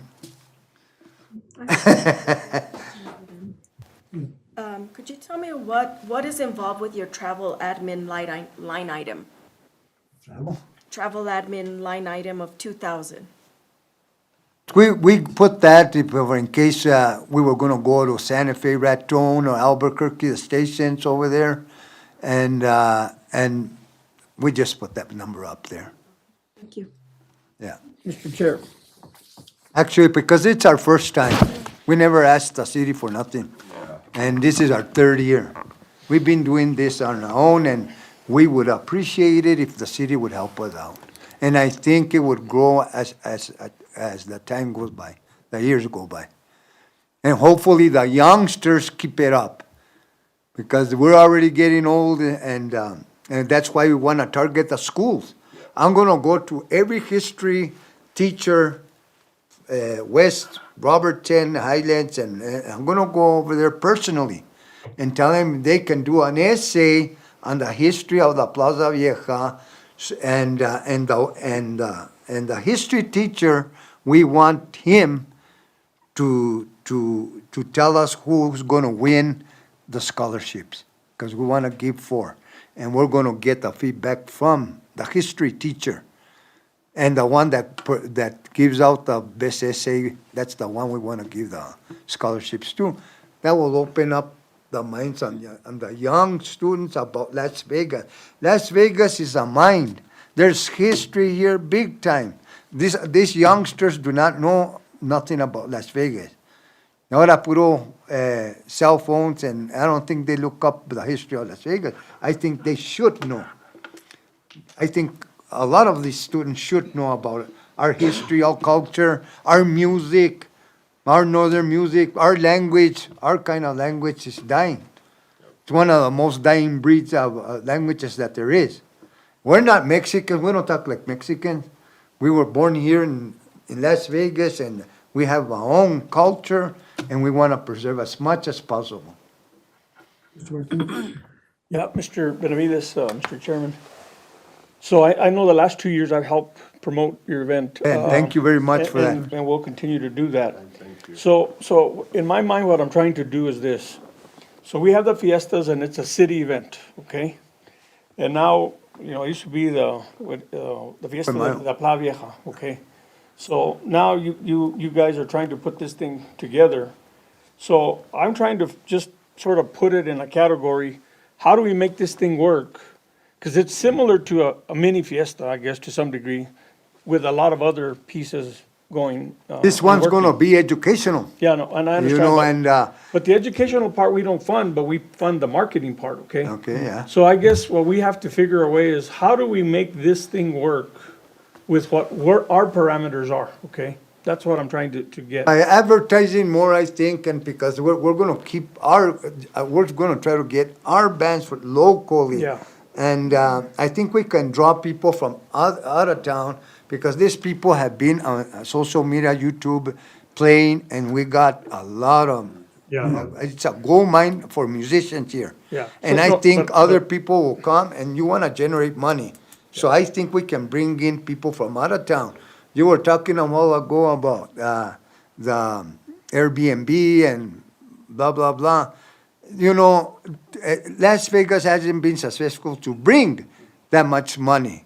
They bring money for the 4th of July and the bike run when it was good. Right now, the bike run, there was more state police in the park than there were bikes. No había nada. You know what brought in some money was the fiestas, and you know what? Maybe two of them a year would be a sufficient thing for Las Vegas. And we're going to be promoting different than the 4th of July, the Independence Day. Okay, so Mr. Benavides, Mr. Chairman, if I can. So what we're trying to do is, we've got to figure a way that what you're asking for fits into what we can do. Does that make sense? Yeah. So we've got to, and I think the chairman's sort of trying to say, what can you live with that we can possibly consider? And don't forget, this is going to be a first time you get lodger's tax money, if you get it. We got to make sure that, that you do it in the proper way, that you have the right paperwork to submit back to the city to get reimbursed. So even this stuff that's here, what happens is you guys pay for all these stuff first. I And understand then that. we reimburse you after the fact.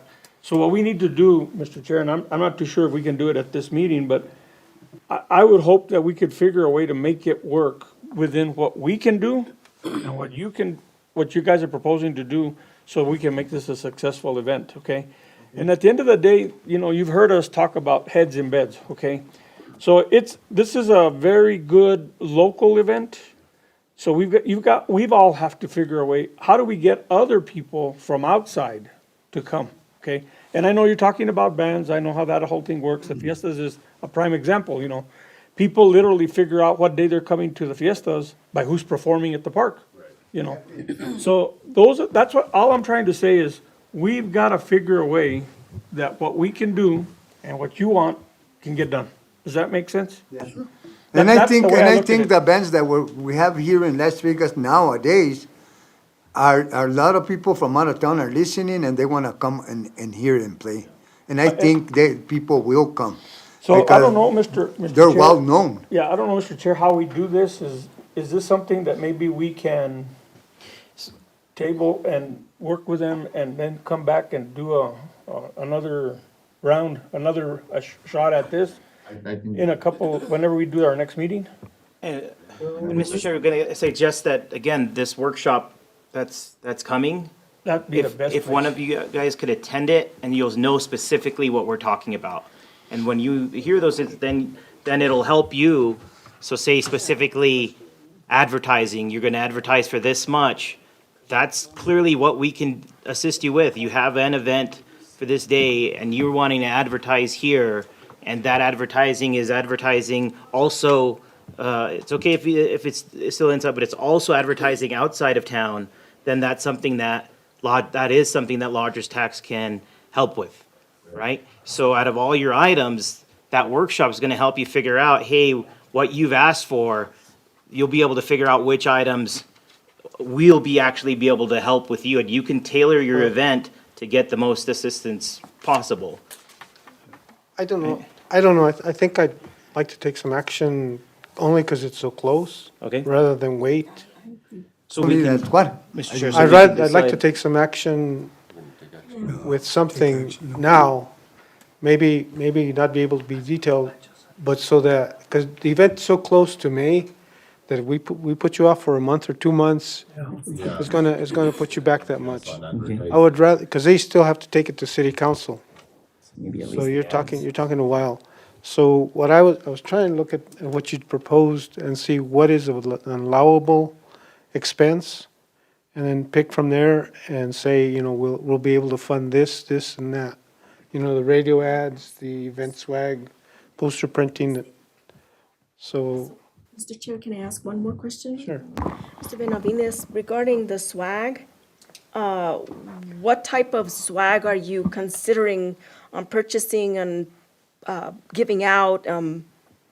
Because you asked for a line item on that, and I just am interested in what kind of swag are you looking at? Like, I think we were buying security shirts for our security that we were gonna hire, and then we wanted to get T-shirts and that for the event of the history of Las Vegas and stuff like that, banners, I think some flags, stuff like that to give out for veterans, and I think that's where that one came from. Okay. Mr. Chair, I mean, just as a suggestions, because look, this is the cleanest two things out of here. The actual ads, so if they're doing an ad placement, there's one line item for advertisement. And in the past, we've and there's also social media in there. And then the posters has always been shaky because we've always said, because the posters are within town and it's not helping you assist outside. Now, if you're posting them in other Well, we were planning places, to go like Mora, Santa Fe, all the surrounding areas to put And- posters and the other portion that we've been doing, and we, as a board, is we've been helping out with bands.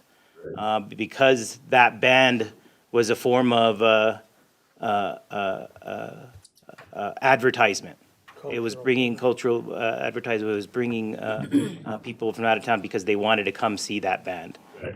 So those are a few of the examples out of the group that is kind of concrete for us to go on if we want to take action right away. So you're talking radio ads at 2,500? The poster printing, did you say? If they're for out of town, like. I'd say out of Yeah. town. That's 500. How was the response on swag? Social media ads. Social media ads at 1,200? And bands at 5,000? I want you to come up. 9,200.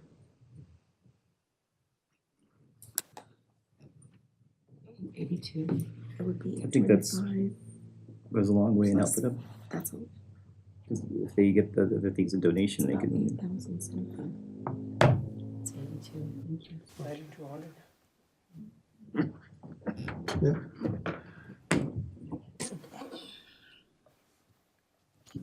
Mr. Chair, Yes, sir. I'm gonna go back to you guys again. So you get all this stuff done first, you get the invoices, present them to the city, then you get reimbursed. So you'll have to figure how to do that part. Is that something you guys can handle? Because that's the way this process works. Yeah. It would still be good advice for, even regardless of the action we take today, to go to that workshop, right? So that, is there more detail on,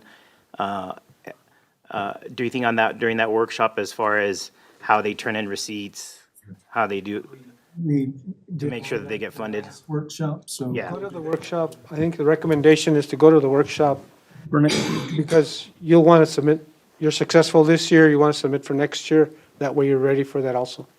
When is the date for the workshop? 22nd. We're at 2:00 here. Okay, 22nd at This month. Here. Yes, sir, this month. Like, for example, you said insurance, lodger's tax can't cover the insurance. So we don't want you to put you in a position where, so you want to know, because it's reimbursement, so you got to make sure you're spending it on the money that the city can reimburse you for under lodger's tax. So that means that we would have to cover the insurance out of pocket, right? Yeah. Your organization. This is was done before. Another thing that we gotta make sure that they understand too is when you guys are buying the shirts or, things that might be allowed by the lodger's tax has to have the city, Lodger's tax logo. lodger's tax logo on there. The radio ads have to say partially paid by. So that So I so that it's don't- promoting Yeah. the city, because, and that's right. So it's- yeah. that's what we wanted, when you see it, you kind of get more ideas of that, hey, it's sure if it's. That's why swag, the workshop is it's good. something that leaves. Mr. Bach is correct. That's why the workshop is good. And it has to be shirts that advertise the city of Las Vegas, like security shirts, that we can't do that stuff. Las Vegas, New Mexico. Yeah. Say New Mexico on it. Okay, with that, can I have a motion? or- So move, Mr. Chair, that we approve 9,200 of what's allowed by lodger's tax. I think it was 82 on the total. 82? 92. I came up with 90. I came up with 92 also. Whose calculator's worse, better? I did mine by hand. Oh, yours So, by okay. hand. 92. I did my. Did we add It's a- 92. It's 25. 92. Is it 5. But you've got 2,500 plus the 500 for the Okay. posters is 3,000 plus 1,200 is We did keep 42 the plus posters, 5. okay. Yeah, 9,200. Okay. So there's a motion, is there a second? I'll second. Second by Ms. Clayton. We're keeping the 44 swag. Do you want the information in detail in terms of what we're approving? I've got them marked here, that you put 2,500 radio ads, 500 poster printing, 1,200 social media, 5,000 bands. Okay. That's a motion, okay, thank you. Motion and a second. Tina seconded. I second. There's a second, all in favor? Aye. Opposed? Mr. Chair, I have to Abstain. abstain in case they buy ads. Whenever, Mr. Chair, just with you, when we're making. You can change it. No, I can make a motion, but I can't vote. If I get a no vote? Oh, then you do a roll call. Why Yeah, don't we? just to clarify, Mr. Bakta asked if we do a roll call. I mean, if we do a voice, a personal vote, only if I hear a no or a nay, then we'll call for. Yeah, but I'm an roll call. abstention. But the abstain doesn't count? No. Okay, just wanted to make sure. Should we be clear on it to? Maybe we record? should just run the Just do roll it real call quick, vote just in anyways, case just to can be do safe. that. There's an abstention. Yeah, so then he can can do be a roll clear call. that. Do a roll Yeah. call. Tina Clayton? Matt Martinez? Abstain. Perfect. Krutek Batka? Yes? Elmer Martinez? Yes. Janet Horton? Yes. Teresa Diaz? Georgina? Approved. Motion carries, sir. We have 6 votes in favor and 1 abstention. I would just like to mention one thing, Mr. Chair, that when you're doing your swag or the advertising, that you get some advice from the city to make sure that you're going to be able to get reimbursed for it by putting the right logos and things on there.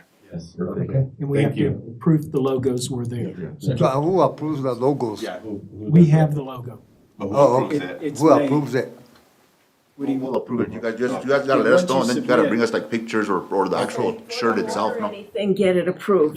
Before, yeah. Okay. Let me also remind you that this still has to clear the finance department and it has to clear city council. Okay. So it's not final, okay? Just don't want you. And when do we have to fill out the application? Because we're gonna have it May the 2nd, so we gotta go to you, right? Okay, so this is fill out- your application for the May 2nd event. No. Oh, you have it there? You can hand it around and you submit it. Oh, okay. Oh, he's talking about the permit. Goes through Chuck. Yeah, the permit. The permit you'll get with Chuck Grego, Mr. Benavides, no te apenas, Steve. Oh, okay. Get with Chuck Grego, él te ayuda, he'll get you guys all squared away. Okay. And then from there, you guys get rolling, but good job, guys, you guys did good, a good, great presentation. Thank Thank guys you. again very much. Appreciate it, thank you, guys. Thank you. Oh, it turns out good. Yeah. Bring all the students. Todos los Como me estudiantes. va con los estudiantes. Good job, Leroy. Before we take on the next matter, could I ask for a motion for a break, please? So moved. Second. Second, motion for break. Aye. I made a motion. And I second. And Krutek second.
We'll be here.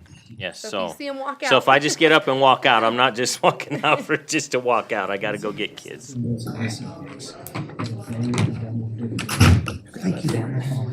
But ours is pretty simple, pretty quick. We've been through this before, so. There's nothing simple. We learned last year, and this, thanks to this man, he walked us through the process, so. He only knows cattle, I don't know what you're talking about. He does too. And that's all I know too. That's why when he pointed and I'm like, okay, I gotta go that way. And I know that Santa had threw this girl right next to you guys. I know her too. Seen her before. So you have a motion to come back in recess. Motion to go back into session. So moved. Motion and a second. All in favor? Aye. Ayes have it. We're back in session. We have one more item under new business. San Miguel Mora County Fair Association, they're requesting $100,000. Don't everybody drop your jaw at once. Good afternoon, folks. We and- already dropped that and picked it up 3 times. And thank you for having us back. Last year, your support was greatly appreciated. We had a great event, successful event. And so we're back to ask for more to try to grow this thing, even more. This will be our 52nd, annual county fair here, and it's the San Miguel, Mora County Fair Association. Last year, we probably had about 1,500 people. I know earlier you guys were talking about the geometrics and stuff like that, and Scott kind of showed us a little bit of the report that they ran. And it was kind of funny because we had people from San Diego, we had people from Virginia, I think there was somebody from South Carolina, there was somebody from Hawaii. I mean, it is crazy the traffic that you could track this thing, right? It's where the people are from. So one idea that Brianna came up with this year is for both nights we're gonna give away a meet and greet.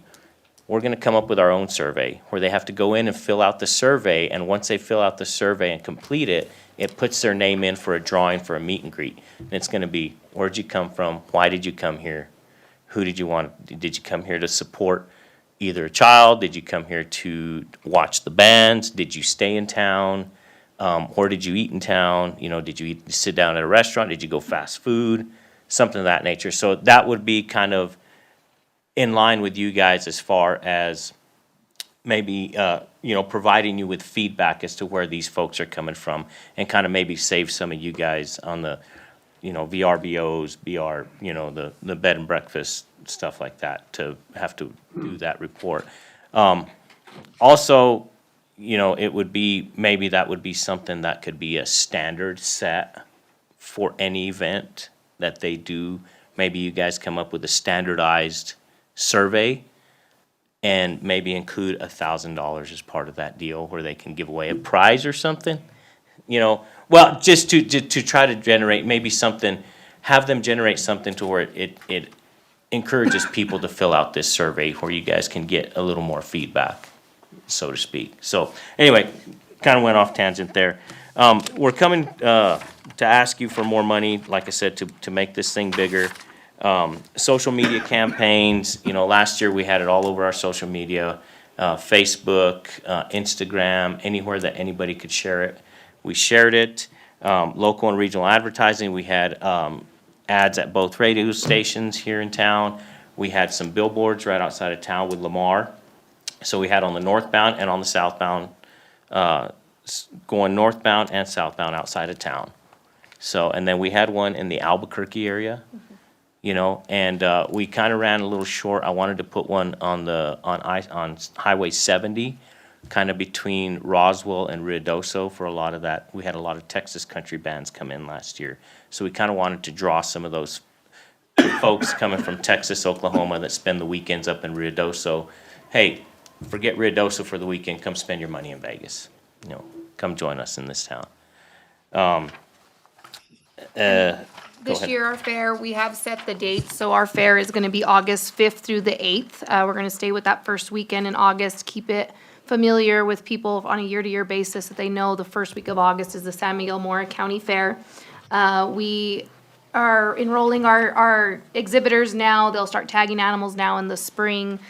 So we're just looking at being able to market this event sooner, right? Calendars fill up, families know their whole summer schedule on where they're headed since May.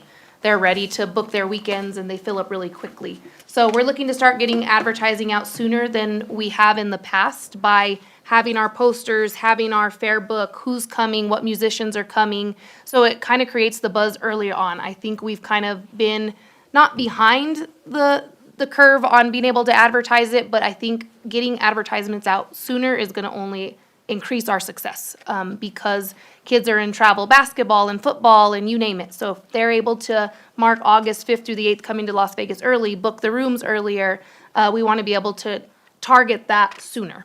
As we have done in the past, everything that we have requested our funding for is very similar or exact to what we did last year. So our county fair book, this is the county fair book that we handed out at the 4th of July fiestas. We printed 300 of those to go out and we handed it out at the parade with the tote bags. So we saw great success with that, having our float in the 4th of July parade, being able to market locally. But we draw so many people from out of town for the 4th of July fiestas that are lining the streets as well. So that's our county fair book, our advertising posters. I can tell you we had very few posters go out here in town. All of our posters were in Clayton, Ruidoso, Raton, Reserve. So we really sent those with people that had a vehicle and were going in that direction to post those. And I think that was great success for us, getting those big 18 by 24 advertising posters. The tote bags, those 300 tote bags, again, majority of those were given out during the parade. We had people asking us for more of those, and we just didn't have enough of those. So we want to do those tote bags to be able to put our fair book in, hand out those during various events throughout the summer to market and advertise, not just the parade. That's just one of our highlights that we utilize that promotional material during. The billboards, we are still keeping that at 8,000. We know that that budget is not enough based on what we really ideally want to be doing, but trying to be practical, being realistic, and taking incremental steps to growing this fair and the Country Music Fest. So we have 8,000 for that. The radio advertisements, I think, also is low. So at $3,500, we had contacted Santa Rosa, Raton, trying to get ads in, and we were just a little behind being able to grab those spots with those radio different companies. So again, being ahead of the curve, we learned a lot last year by going through this, that we need to be ahead of the on the calendar earlier. Concert advertising, so the ticket printing, the posters, the online paid ads, the ticket printing, we did the season all access passes, we printed those, and then being able to do the online paid ads. Again, super low budget there for what we probably want to be doing in that area. Stage lighting and sound production, I don't know, this is may not be an allowable expense, but that was a huge expense for us with the stage, the lighting, the sound production crew. And then the entertainers and musicians, as Ms. Teresa has mentioned, people travel for who's playing. And we've been working with a lot of different entertainment groups trying to get the next acts lined up. So bigger headliner acts are definitely not in our budget, but how do we get kind of those up and coming artists? And for our budget of the 50,000, that would approximately allow us room to have 4 entertainers per day, having one main headliner each night on that Friday and Saturday like we did last year. And then the concert stage banners. So last year, anyone that went out there, you saw the stage was beautifully bannered and marketed with the logos on the concert stage, which everyone was posting pictures of and sharing. We put our sponsors, we put the city logo, we put the county logo, we put the lodger's tax logo on the stage. But getting those was probably the last straw that broke our back of, that wasn't in our budget, but we have to do it. So that's the concert stage banners that makes up the $3,000. What else am I leaving out initially?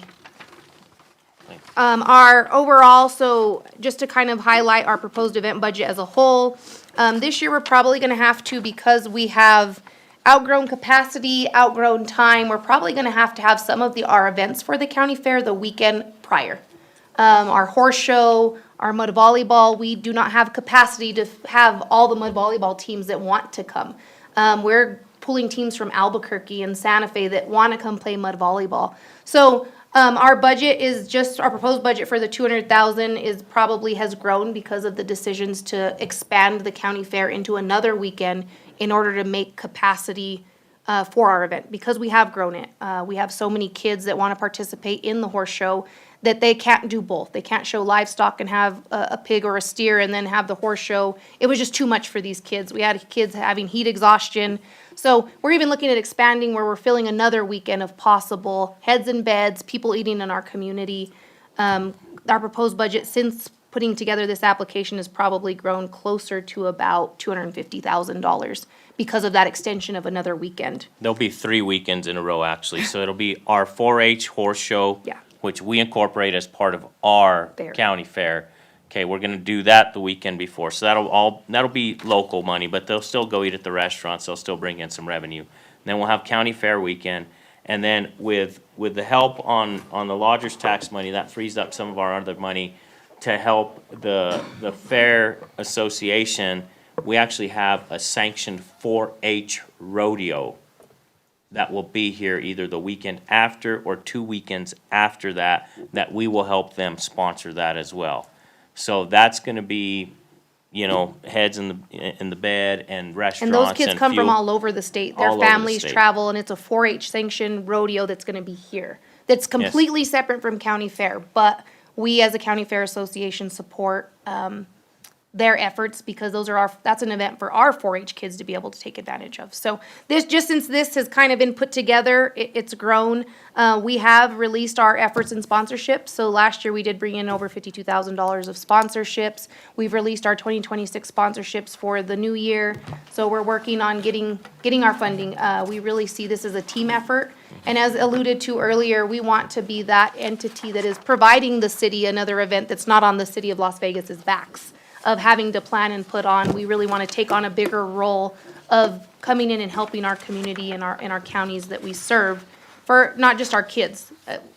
We have been, the root and core is our kids, but also the community. This is a county fair. People can enter their quilts, their jellies. They can come be a part of this great event. Yes, and during our fair, we have sponsors. We have 3 sponsors lined up right now that are, if we put them right here, they'd probably have a free-for-all to see who's gonna get the sponsorship. They want rodeo. Yeah. And we're gonna give them a rodeo this year. We're gonna do away with the team roping, so we're gonna actually put on an actual rodeo that'll be sponsored by them, whether it's, you know, Capital Ford, Kia, whoever gets the sponsorship, that'll all come from them. Inquiries that were coming through our website of people like, where can I get tickets? They were asking, when's the rodeo? When's the rodeo? When's the rodeo? Is the rodeo before the concert? The rodeo So- be at Zamora? No, it'll be right there at the fairgrounds. We're looking at it, we have to do updates to the arena. The arena has to have certain specifications for a rodeo. So we have some monies that are coming in from the county that have already been appropriated to us for infrastructure. So that's on the county side. The city side is kind of where we're hosting the concerts, but the county side, we're looking at improving the infrastructure to have the rodeo there at the fairgrounds. And we may just do an open rodeo this year where anybody can come and enter, you know, obviously they sign a liability, release a liability. But then as we get the grounds and the arena up to par, we're gonna see if we can actually get a PRCA sanctioned rodeo to come in. And the rodeo grounds are still the cities, right? Yes, sir. But not there, Mr. Chair. Not there. Yeah, that, Where they're located. No, That's what I'm trying to Different highlight. location? no, Trying to- the rodeo, but it's right there, it all ties in together, you know, and thank you guys for the work that you guys did last year that, you know, for the support, the in-kind support of building the pad, you know, to put the stage and a place for the folks to stand and sit and whatnot. I mean, we really appreciated that. Well, our annual budget is $250,000. We'll take it. You're asking for little Yeah. less than half of that. Yes. and that's where I think when we kind of propose this together, the stage lighting and sound, I don't believe that falls under what your mission is, right? It plays a part of us being able to have a stage to bring the entertainment to, but we are looking for the sponsorships. We're gonna get the sponsorships. We have money that's gonna be coming in too that can cover that cost. It's more so the largest cost is the entertainment, right? It's the Just like the entertainment. folks before us and what you guys do for the fiestas, that's the biggest, that's what's gonna draw people from out of town. We can get our local bands, like we love our local bands, we wanna honor them, we wanna have them playing earlier, but how do you draw an entertainer that's gonna pull people into our community from outside of our community? That's our goal, is we wanna generate lodgers tax for you guys. We want to have outside individuals coming into our community. What's your experience with the hotels for this event?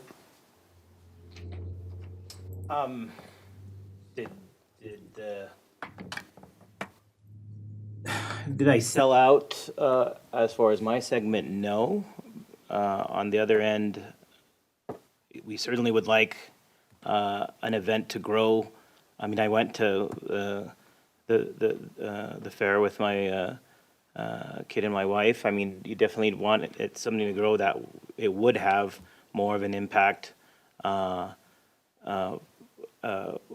Las Vegas. I think that's kind of the reach we took last year. Do we have a number on, did we approve something for? Slightly over 20,000. Yeah, It was just over 20,000. So we did 20,000, and so I'm assuming we got out of any hurdles of us being San Miguel County paying for an event in another county, and it wasn't like anti-donation or anything. Everything that was hosted in regards to that money is on city property. So the county fairgrounds is basically almost split in half. The left side of the road is city property and the right side of the road is county property. So the actual music fest was on city property. Yes. And it was all Yes. San Miguel County. It was all in San Miguel County. We're just San Miguel. happened in Mora. Yeah, nothing Nothing. happened in Mora. Okay. And, you know, we get money from them, from Mora County for advertising up there in that county during our fair. Mr. Chair. So, and just adding up the numbers here, Brianna and Mr. President, we've got 66,000, is that what you come up with? Taking out the stage. Let's see, the tote bag, oh, the tote bags I didn't add. So, Taking out the And stage, it puts us at 70. what's that, 70? Okay. 1,000 right there, the stage and lighting. Yeah. So, well, and I guess to add to Crew Tech's, piece there, in regards to this event, this is gonna be more than likely 3 weekends altogether. So, you know, we're tripling our money possibly, and tripling the opportunity to bring that many more people into. And the other 2 events are probably gonna bring in people more from the outside than normal. The Because 4-H of the- rodeo will. because I of think what our the- local horse show will be the less attended But there'll be event, still some but there'll people be come- some. Yeah. The there'll be grandmas, some. the grandpas, the aunts, the, Because we told them if we're gonna support you in this horse show, we do want an open division where we can invite the kids from the surrounding counties, whether it be Guadalupe County, Torrance County, Taos County, you know, Quay County, you know, Colfax County. You know, give those kids an opportunity to come practice as well. So that brings in, those people come in, put fuel, you know, whatever else, go eat at the So restaurant. I guess in consideration of the discussion we've had, Mr. Chair, I'd make a motion for the 70, but I want to make sure that, you know, government's the only place I know that you can encumber things before the money comes in. I've never seen that before in anything else. Private sector business can't do those things. So are we safe if we did something like Well, that? you're authorizing expenditure into next fiscal year. Yeah. That's what you're doing, and the reason you're doing it is for planning purposes. You can, I have a couple of questions. let No, just they're gonna finish. be kind of random. Let me just finish this.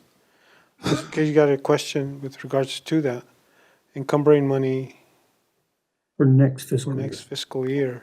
Yeah. That's what we'll be doing, and your motion can be contingent upon budget approval, you know, that we go through and go through a budget process. So your motion will have to be contingent upon getting our budget approved for next fiscal year. You have to put a caveat. Yes, Georgina? Okay, this is a couple of them here. In the lodging, because they're coming with their animals, their livestock, right? Of course, they're not gonna show up at the hotels, because where's the facilities to host them other than the parking lot? So that's why my interest, I wanted to know how many campsites we have, and do they allow the visitors to bring in their trailers with their livestock? Because where are you gonna host them? Where are they gonna go? You've got Yeah, horses, you've got. we've discussed being able to have a conversation with Zamora's Arena. I mean, for example, this weekend, I'm headed to Fort Worth for a livestock show. We stay at a Holiday Inn, and we have livestock at the fairgrounds. So ropers and those individuals that come in from out of town, most of the time they make a pin next to their trailer, right? So there's already room on our facilities to do that. Okay.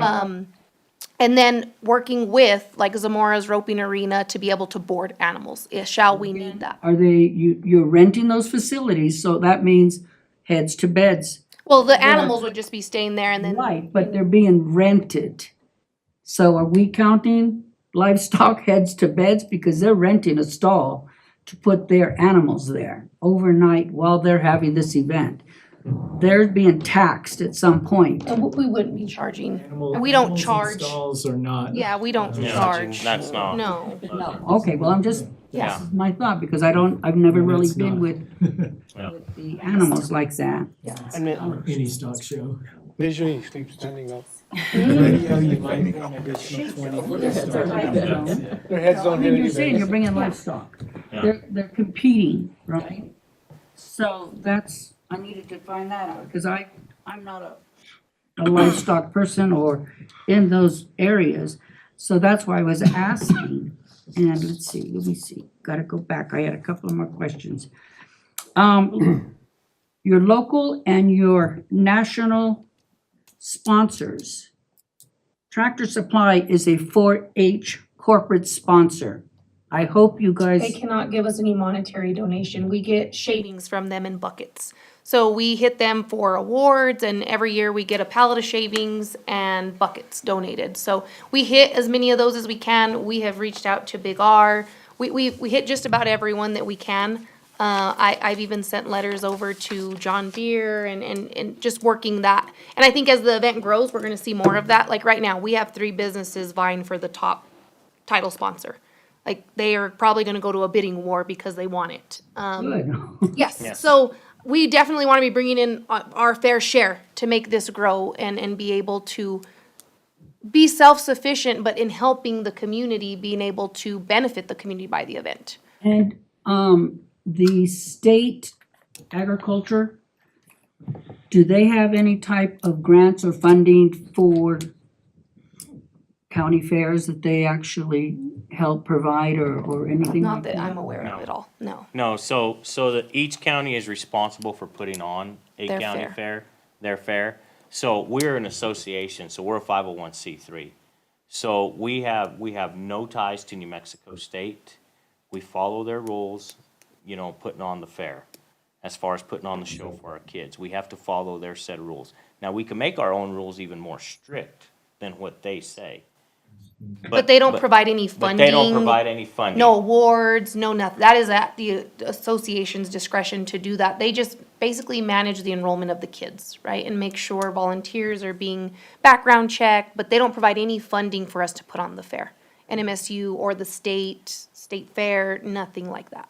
And then also you had mentioned about a PR sanction, PRCA, Professional Rodeo Cowboys Association. So that would be a professional rodeo. and their sponsors. Yeah.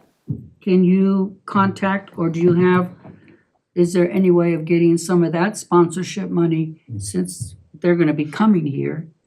And it being a sanctioned event, could that be a possibility of some Yeah, I kind of don't- funding resource? Yeah, That would be down the yeah. road. That would be, that's not something that's gonna happen this year or maybe even next year. That's probably 3 or 4 years down the road.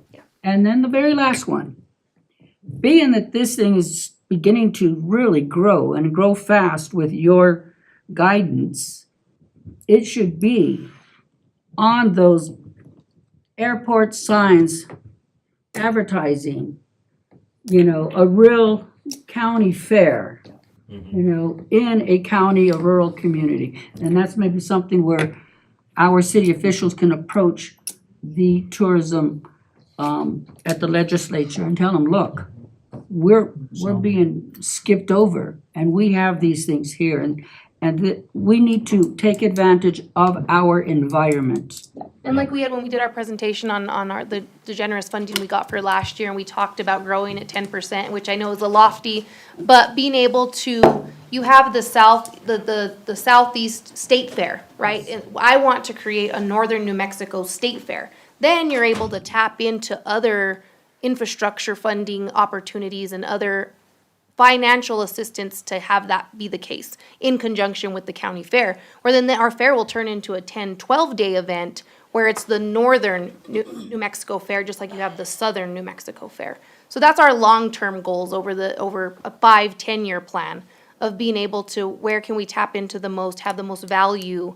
But then also, I'm from an agriculture background. I drive to Fort Worth, Houston to go be able for my daughter to show, right? And then we start talking about jackpot opportunities. When there's a jackpot hosted in Eddy County, you get 300 families show up, and they show off with their trailer, their hogs, and their pigs, and their heifers, and their steers. So how can we have one of those in northern New Mexico that targets southern Colorado, eastern Texas, where, I mean, these families, that's all they do. They will buy 2 lambs, 3 lambs, and they will do the jackpot circus across Arizona, Colorado, Utah, Texas. There's money there, and how can we have a fairgrounds to host 2, 3, 4 of those jackpots a year? And that alone is completely separate from the county fair, and that's just all revenue-based.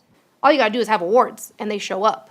They bring the livestock, they bring everything you needed to have a show, you just gotta have some awards for them. So that's our 5-10-year goal. That didn't get away from this, but that's where we hope. We feel like we've taken a big step, but ideally it's an incremental step in our long-term plan for what we have in store, what we want to do, and the association that's at hand, that we have very motivated individuals ready to, that I think are on the same page of forward growth. Whereas before it was just, let's just have the county fair. Our community really didn't support it, right? It was just our kids that were involved. And now it's more so, how do we get more involvement to benefit our kids at a bigger level? So what other assistance are you getting from so- county and? So let me just speak first on Mora, because we touched on that. So we have an agreement, which with all the changes is $20,000 for marketing over 5 years. So they have committed $20,000 over 5 years for us to put banners and signage in Mora County. So that's for Mora County. From San Miguel County, we got lodger's tax last year. We got San Miguel lodger's tax for $10,000. And then obviously they're our fiscal agent. So as mentioned, we have city property and county property. San Miguel County is our fiscal agent, where our infrastructure funding goes through, and we basically kind of are governed by them financially with our fiscal partner of the county. We're a 501c3, but our property belongs to San Miguel County and the city of Las Vegas. Prior to last year, we were utilizing the city property just for parking and camper space for the exhibitors. We weren't utilizing the city property for anything else prior to last year. The county this year, we have already appropriated $300,000 for infrastructure improvement. So that's on our show barn. Right now, we don't have enough pens for the kids, for animals. So we're looking at expansion of the barns themselves and the arena, because the arena is on county property. So we get the support of the county. We've applied for a lodger's tax last year. Last year's our first year for both. San Miguel lodger's tax and city lodger's tax money. So we get their support, and then we are actively always seeking the sponsorships. So last year's our first year that we put together sponsorship packages outside of a $50 donation, and we were able to pull in $52,000 of sponsorships alone. So the businesses saw value in that, being able for them to show up to the concert and see their name on the main stage, right? That's why we're in this bidding war. So again, we definitely want to do our part in fundraising, and obviously we have to be able to fit these bills up front. And then in conjunction to that, we do fundraisers throughout the year. We'll do dances, and we'll do other things, bingos, to be able to fundraise money to bring in money that's needed. Mr. Chair, I have to ask Brianna, because I thought she was like targeting me and my family, because, you know, my cousin took care of the rodeo, Norman. My DJ was there on the stage. I couldn't find him for 6 months. He disappeared. I guess they paid him very well. And then we just, you know, did an awful lot of stuff. So, you know, I think it was one of those things. And then we were able to help with some promotion and marketing for you all. So at the end of the day, I was on that board at one time, and one of my girls was in at Robertson with the FFA program. And it actually took her all the way to New Mexico State, where she got 2 degrees in ag, and now she still utilizes some of that experience in Texas, not Seguin. I don't know if there are any country people and any country bands that you'll consider, Brianna, coming from Seguin, but maybe Scott can help you with that. But at the end of the day, I've not seen anything like that ever before. You know, involved all those years. You know, we got the funding back in the day, Jeannie McKinley and myself, we worked to get the actual second phase of that barn built through legislative dollars with the help of Senator Campos. So it's really grown to an event. When I showed up last year, I just could not believe the size of that thing. I've never seen anything grow that much from, I don't know what it was the year before, but to what I saw last year really made the whole world difference. So if the number that we're looking for, Mr. Chair, so that we can move on with this thing, is 70, I so move. And do you have some detail on the 70? And that's contingent on our dollars coming in, so, you know, Lucas, make sure that the money comes in, however you know, use a pea shooter, whatever it is, a cap gun, whatever, make sure all those dollars come in. But contingent on that money being made available to the, I think the motion should be contingent upon approval of budget for next fiscal year. yes, okay, or, 27. yeah, 27. Because, Mr. Chair, Jovi, just to be clear, so for the 70, right, so that's 50 above what we. Did last year. So we would be needing to increase the budget for next year for this is by $50,000 to accommodate this event. Yeah, I think there's some infrastructure that we did this year. I was thinking, where would we get it? We'd look at moving line items from infrastructure improvements. And we did like Riverwalk and stuff like that. I think that was 50,000. Yeah. Well, Mr. Chair, It looks like we're gonna start needing to get into stronger and stronger. I mean, it's gonna get harder. Before we had enough money, we're just outlaying it, but now we're gonna be deciding between events here, and this is where it gets hard when we increase these, because we are doing this to support an event, we want it to grow, but then are we doing it at the expense of any event that we would have in Las Vegas and so on that we'd also like to feed? So we need to make good decisions.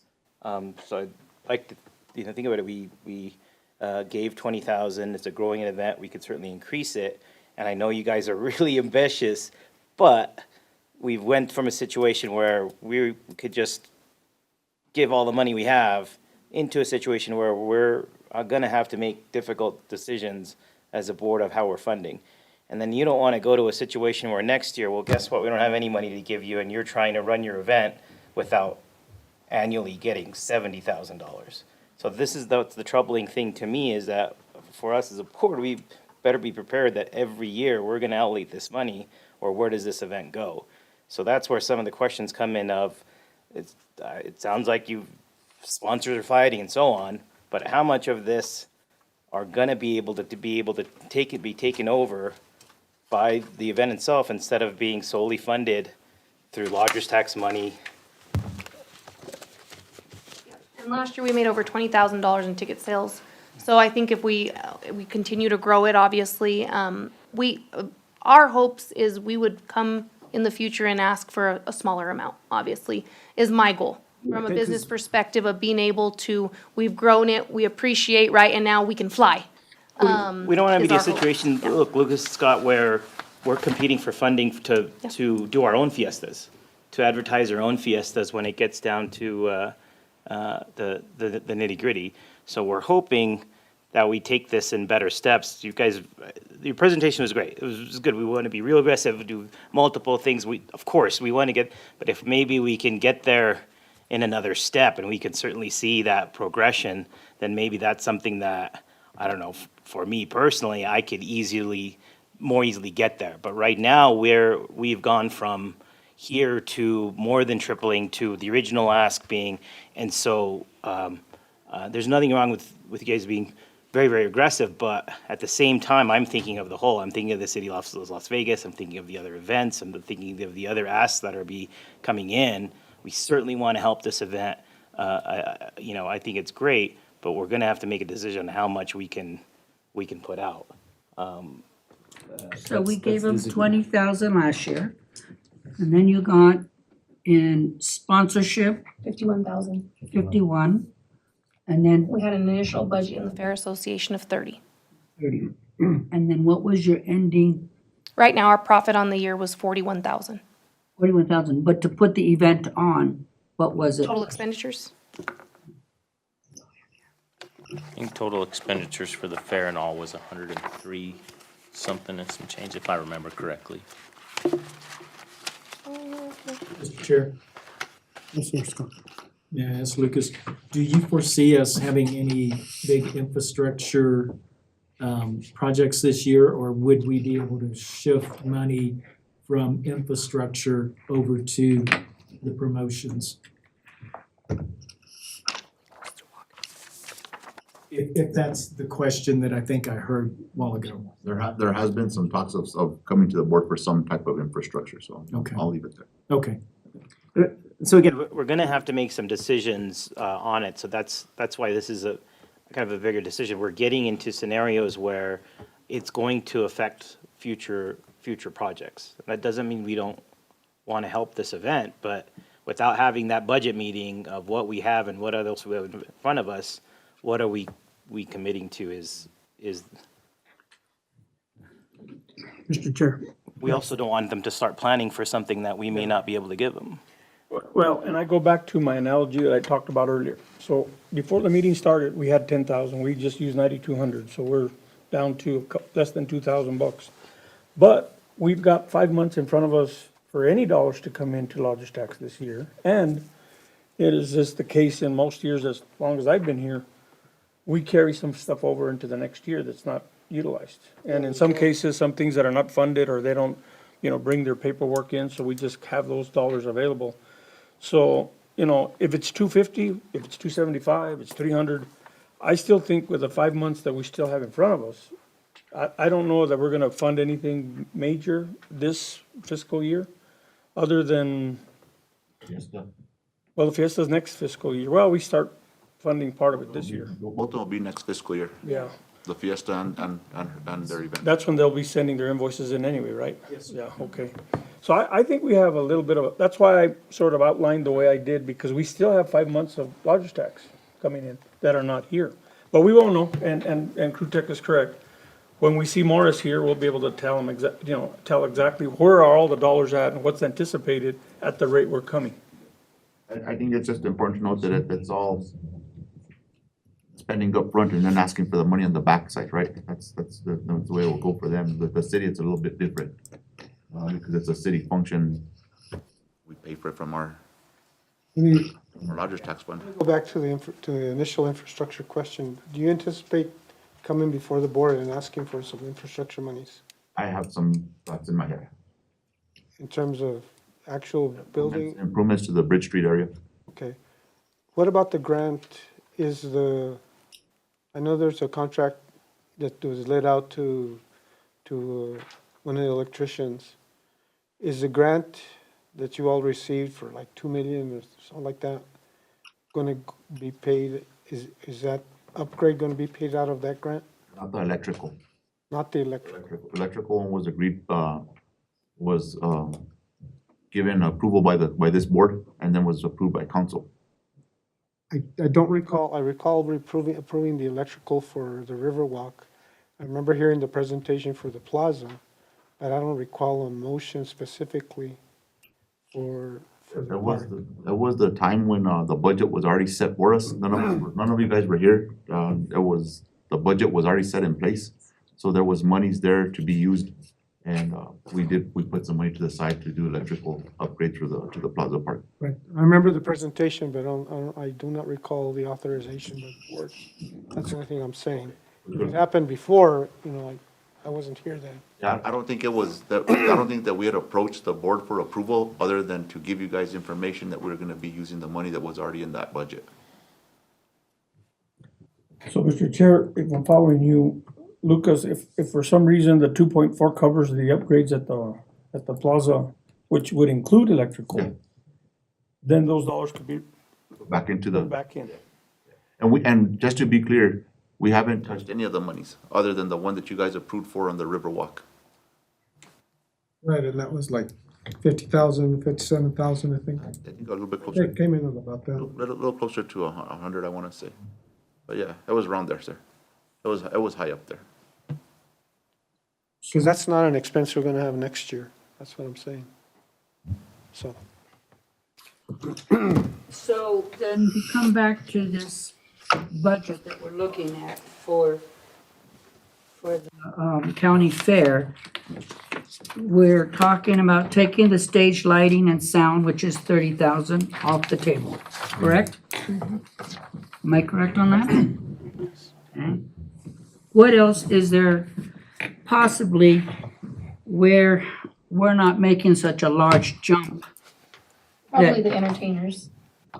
that we can take off that would be, I mean, I could see us going in $10,000 increment each year, so we can see where you guys are growing, so we don't eliminate anything that might be coming up in the future for, we still need something for the other people, the other events in the community.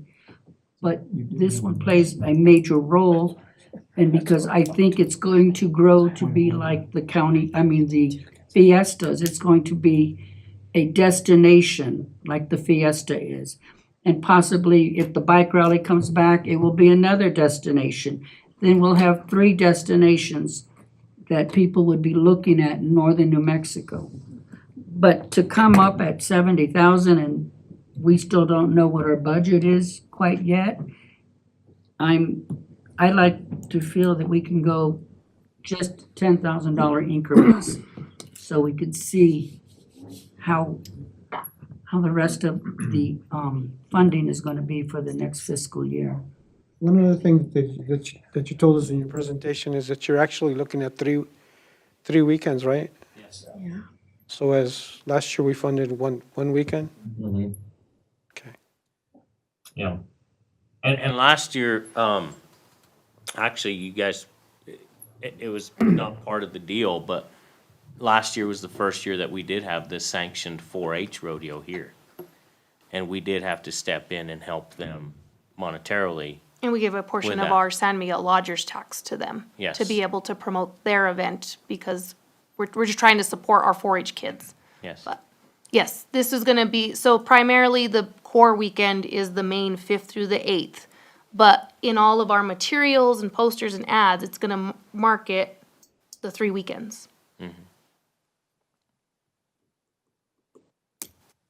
So if we take out the production, the lighting and staging and entertainment,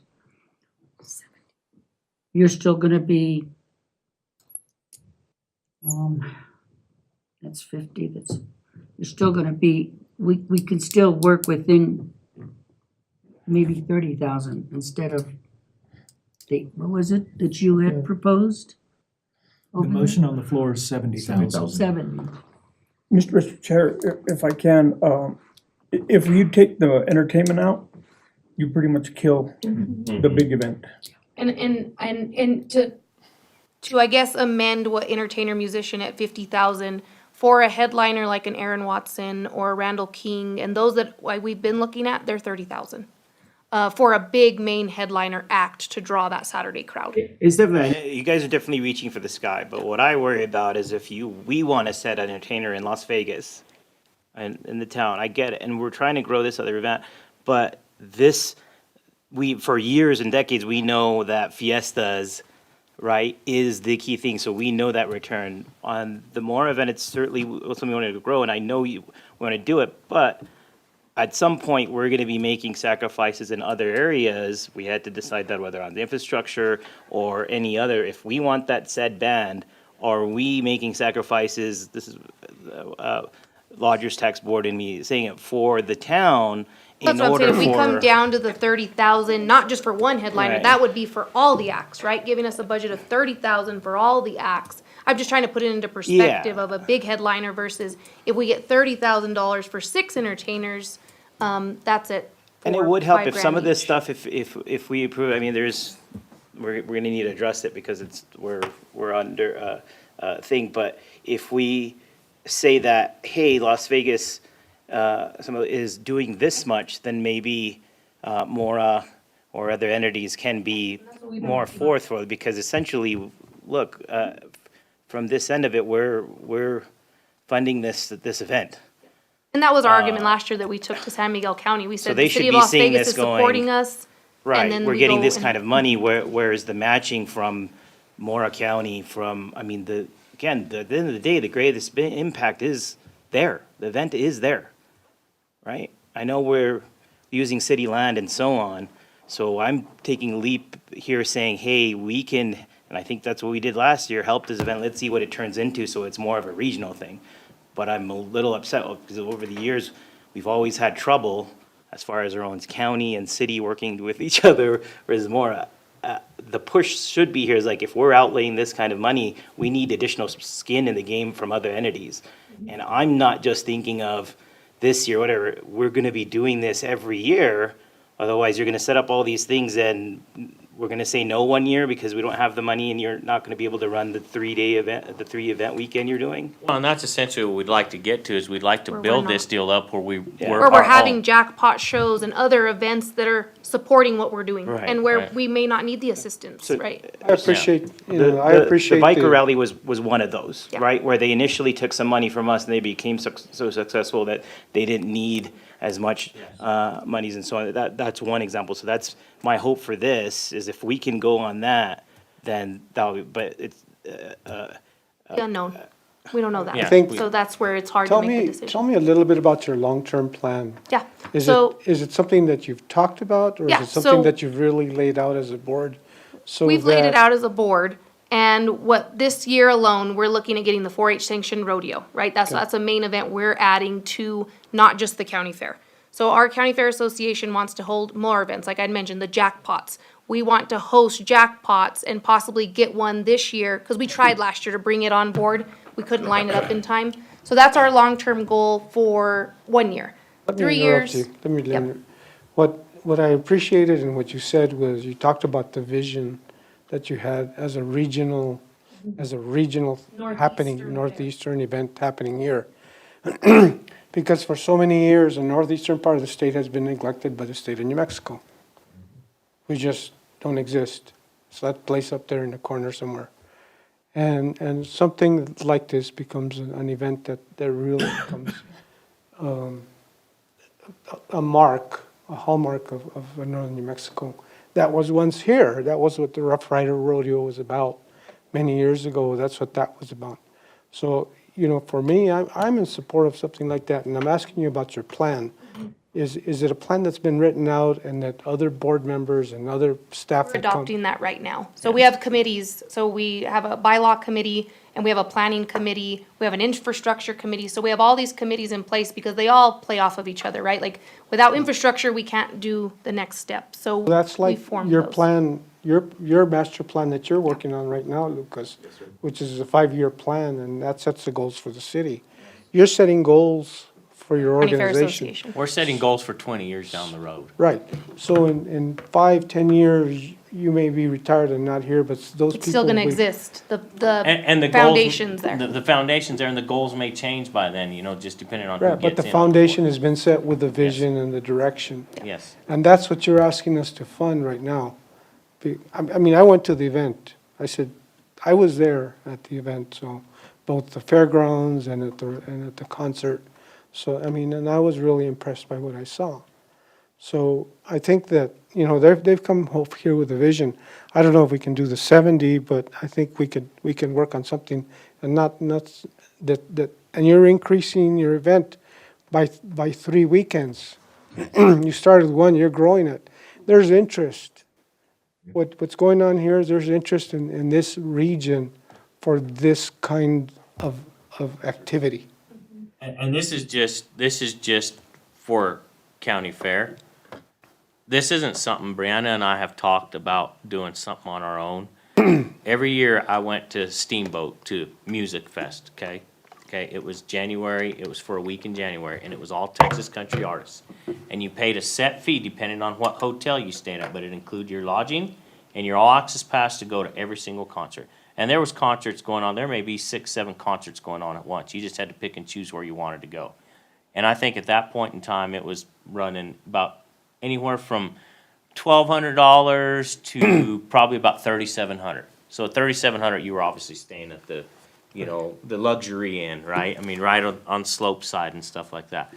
So that's something that we've talked about bringing to Northeast New Mexico, utilizing hotels, VRBOs, Airbnbs, something of that nature, where, we utilize, the Plaza Bar, Borrachos, have different concerts, the Skillets, where there's 3 or 4 different concerts going on at once, little venues. And you have a big tent set up out at the fairgrounds, so you have your main headliners going on out there. That's our long-term goal. That's is our long-term definitely goal. being able to have other events that fund the county fair. Hey, for our look kids. at Albuquerque. Albuquerque started with balloons out in a parking lot. Mm-hmm. Then they established a facility, Balloon Fiesta Park, for balloons. But what do you go to now? You go to Boots in the Park. Yep, exactly. I mean, that's the way things Just the grow. demands there. People just gravitate to that experience. And that's what we want to kind of capitalize on. We needed a revenue stream to get the county fair from just breathing. We needed Nice. that revenue stream, and this is that revenue stream that we're trying to capitalize on to be able to grow into not just the Country Fest, right? More events coming to the area, jackpot shows. I grew up in agriculture, so that's just kind of what I know, and there's just so many other events that you can have. I don't want to just be here having one event a year. I want something happening at the fairgrounds every month is my long-term goal for our kids, for agriculture, and for our region, because that fairgrounds doesn't need to be utilized just one time a year. They're talking about our partnership with the city and the county.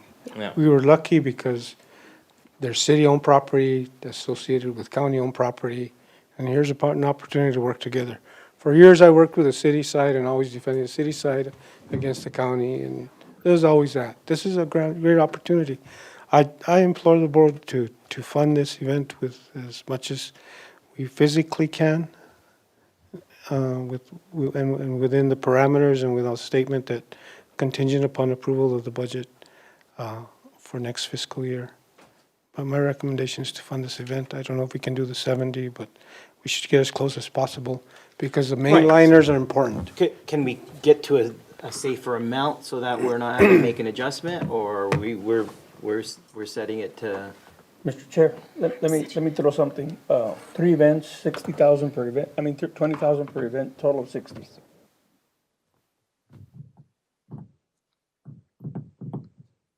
Is that your motion?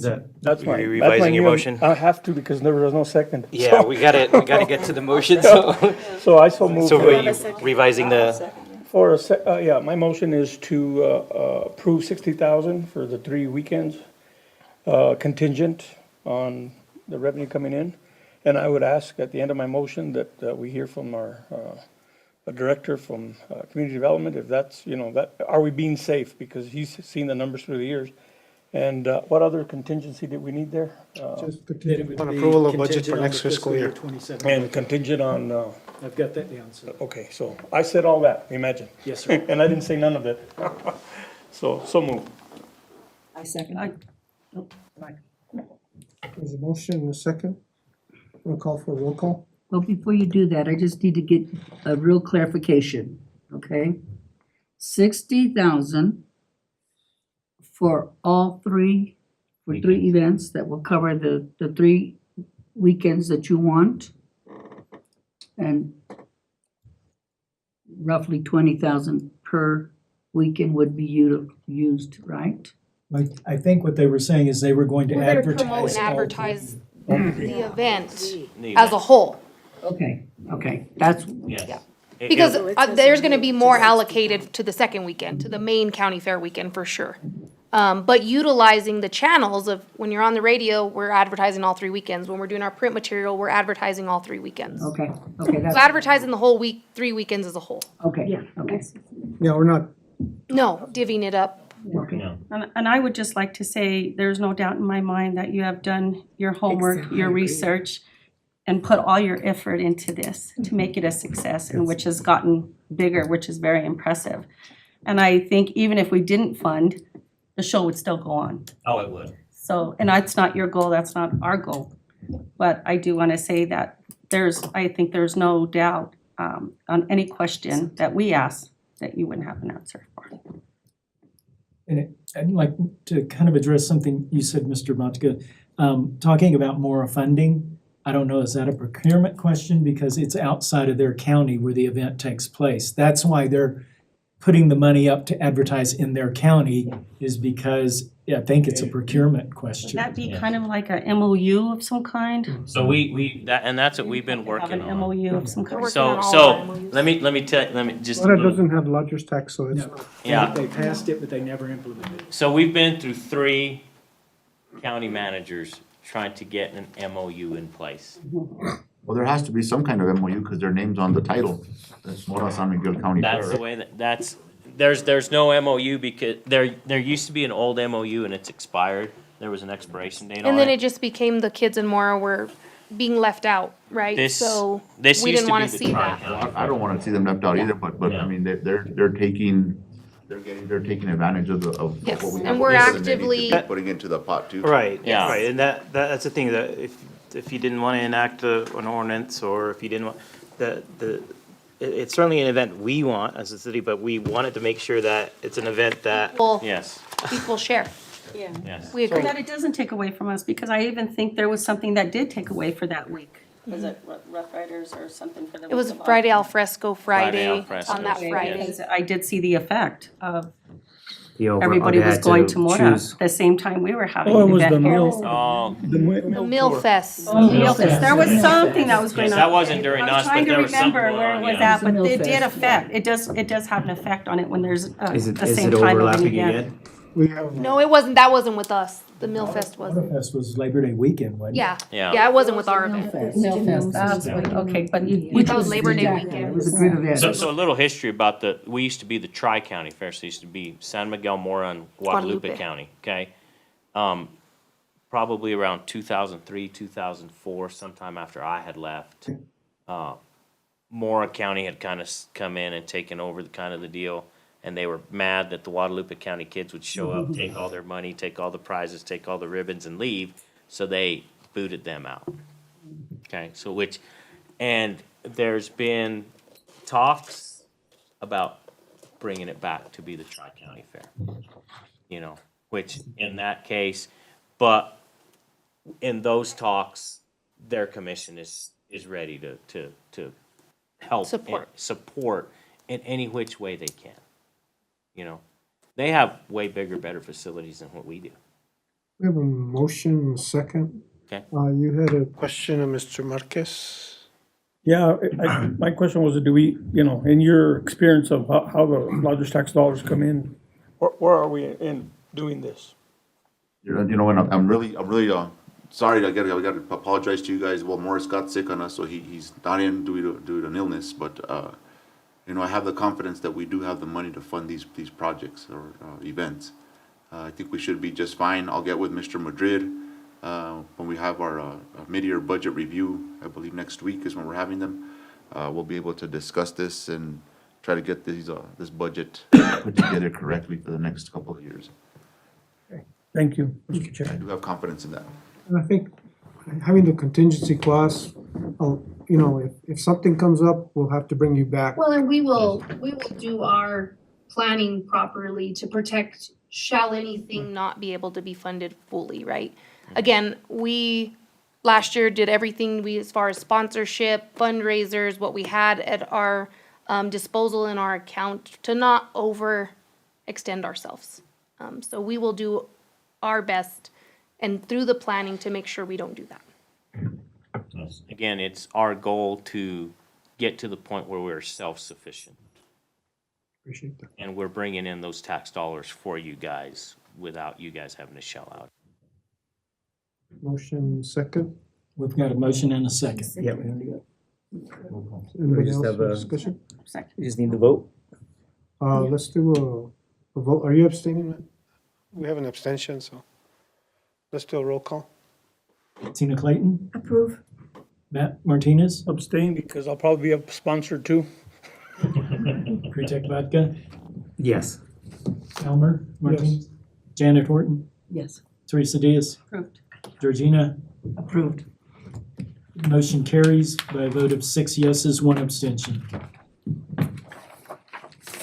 Thank you guys so Appreciate much. it. We really appreciate it. And if there's anything we can do that you guys have ideas for us, we're always open to that. I like that regional Yes. state fair. And you guys will be, And I think it'd get easier and easier. I mean, just the thing is, the more and more things we can tie to it, to town, to Las Vegas, if we can tie in events from here that lead up to it. I mean, it's not some of the Balloon Fiesta. We've been trying to tie into Balloon Fiesta for years now because it's such a big gravity event. So if there's a gravity event around that corner, the more and more things we could tie in from here, it makes it easier and easier for us to fund because it's a true regional event. And then maybe some of the other players in the game will want to be part of the game. and we invite you guys to come to the fair, to the concerts But and good, see great you guys there. presentation. I think you. I have a request from Brianna and yourself. How is it that we can get your presentation to guide the people that are applying for lodger's tax? There's a wall outside that we hit our head on several times. No, but it would be, I think, very educational for the newcomers that are applying and even the old timers on how to approach and how to plan that event. Yeah, and I guess in my role of There. my day job, right, I'm a template person, so, I mean, if we can X out the amounts and create a template, I'd be happy to help with that process. So that, the training that you have coming up on the 21st, that would be, 22nd. or the 22nd, to slip in something on about sponsorships, marketing, just as, so people can read and say, because most of these people that come in, they're not recurring. There's some new ones. There's new ones that came in today. Yeah.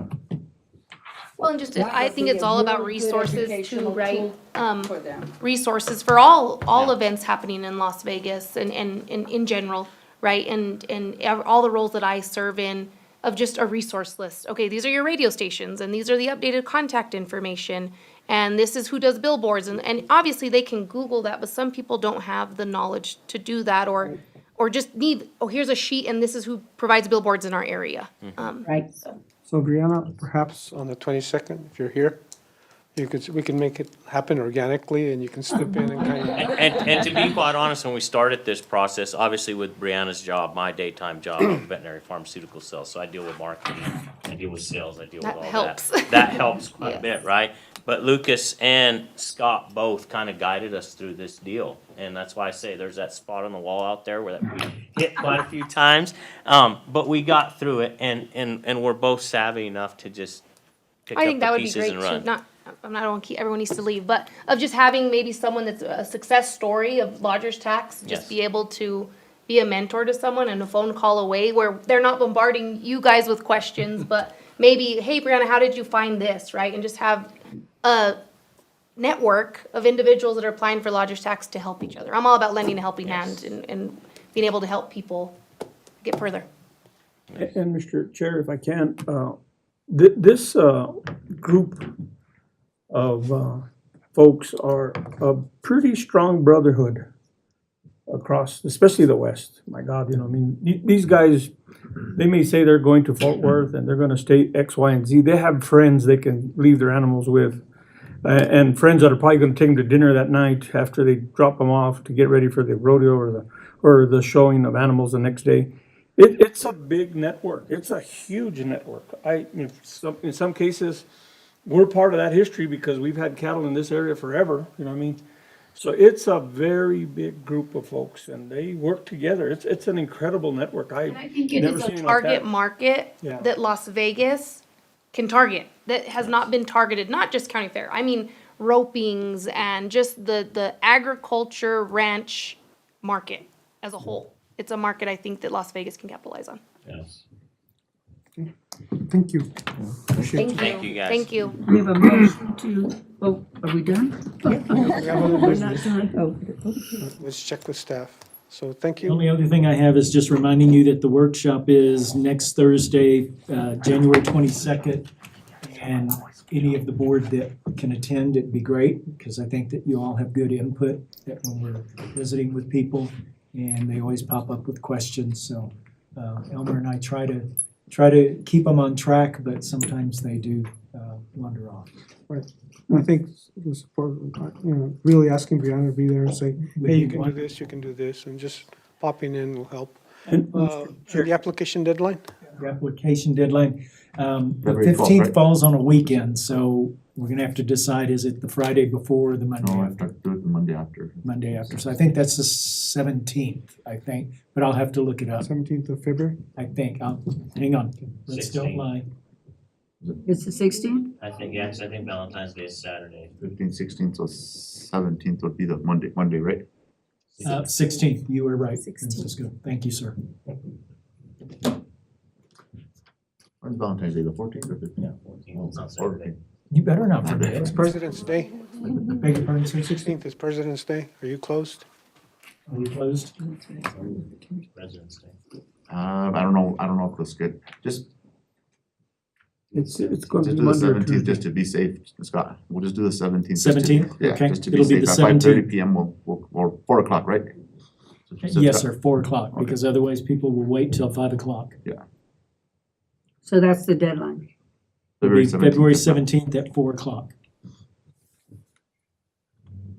Mr. Chair. Sir. And I think I'm going back to some of the discussion I heard earlier. And I think it's very obvious that we've got to figure a way, Lucas, through your department, at least for now, how to fund the Chamber of Commerce, who, we're working, I know you guys are working with the Visitor Center and those employees and that kind of stuff. But the fact that we haven't really had a full operating chamber, it's been real difficult. So I'm hoping that, and I'm just, bringing this up, please work on an MOU or. Of course, and it's interesting that you bring it up because we have in our possession a ticket for you to go with us to, Sent you the invitation. yes, we're gonna be inviting you to go with us to a meeting with the state and, other, Chamber of Commerce over there in Santa Fe on the 26th of. 26th. 26th of January. Evening. Yeah, so, ta-da. Yeah, you get to go with us. Yeah, well, you guys are The chamber has invited. Oh, okay, Yeah. but nonetheless, we really need to go back You're to right, funding the but, chamber. but I think this is a good step in doing it, Matt. We had some changes happen. I wanna talk with you about it, and I'll talk with all you guys about it eventually.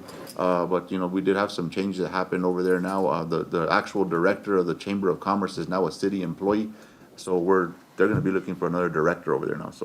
So right now, we're in even a bigger transition than what we were before. There's some corrections that need to be made, and we've made the proper, adjustments to try to get that done for them. We got some good training coming their way. So I think this is something very important for us to attend. It's a luncheon and also what is it? A legislative reception. Yeah, so we'll be at that one, Matt. So we already got tickets, so. So just so you- Well, I'm just saying, we've got to fund the chamber, I don't know if everyone here knows, but I was on the board for 12 years. And literally, a lot of the work that we've been funding, the chamber did it all at one point. But we didn't do it in a vacuum. We always had to come back and talk to the community development director, and he had to double check all our deliverables. Because at the end of the day, whatever we did, but at one point, we almost had 90-some% of the entire lodger's tax budget. And we ran that for years, we did it all. But the importance of having the chamber, not that I'm trying to get in the middle of the Chamber of Commerce, we really need the chamber to be operating. That way, Ms. Diaz doesn't have to wonder, how do I get people to other hotels? Well, she'll know the connection here by being on this board, but there's other resources that I think the chamber needs to take care of. Somebody needs to answer the phone every day I mean, and I want to make sure I make this clear to everybody, and especially because we are being filmed, and I want to make sure I make this clear. The city of Las Vegas wants to fund them. We want to fund them. They messed up on their paperwork, and we need to make sure that we protect the best interest of the city. It's not the city not wanting to fund them. We want to fund the chamber. The chamber needs to correct their paperwork, and we're waiting for that response. okay. And I understand it's getting close from what I hear. Yes, it's getting very close. And they already sent them one piece of paper, but it was the wrong numbers. So now we gotta just get that corrected. Once that's corrected, they'll be in front of this lodger's tax and then in front of council, and we'll get everything put together to make sure that they're taken care of. I'm just I wondering, think start to develop a series of tasks and responsibilities that they would do. And, Scope of work, you're saying? The scope of work, Yeah, yeah. of course, yes, sir. the deliverables. Of course, deliverables. Yeah. And start to, because that way we'd have a local organization here in front of us telling us this is what's happening. I agree. And then maybe that's something that we might have to come back and sit down with three of you again and say, look at this, is what we're wanting out of them. And do it all over again. But it's something we're gonna have to undertake and rebuild this chamber from the bottom up, because right now the bottom is falling out. Okay. Anything else? Any other reports? I wanted to say, I ran into families at the Riverwalk during the Luces en el Rio. Families with kids, and I told them, the board, recommended funding for this and like that. And they said, they basically communicated back and said, tell the board, thank you for doing this in our community. So I got thank you for families, basically, for funding Luces en el Rio and the infrastructure and everything that we've done. So, I ended up talking to people as I was walking around asking. PR guy for the lodging tax board. Lucas, was there a QR code out there as you entered the park for the River of Lights? So people could hit it and that would give you how many people went through there and times they went through there? Because I did that river walk 20 times at least. In the evening and in the daytime walking my dogs, the whole thing. I mean, it was beautiful.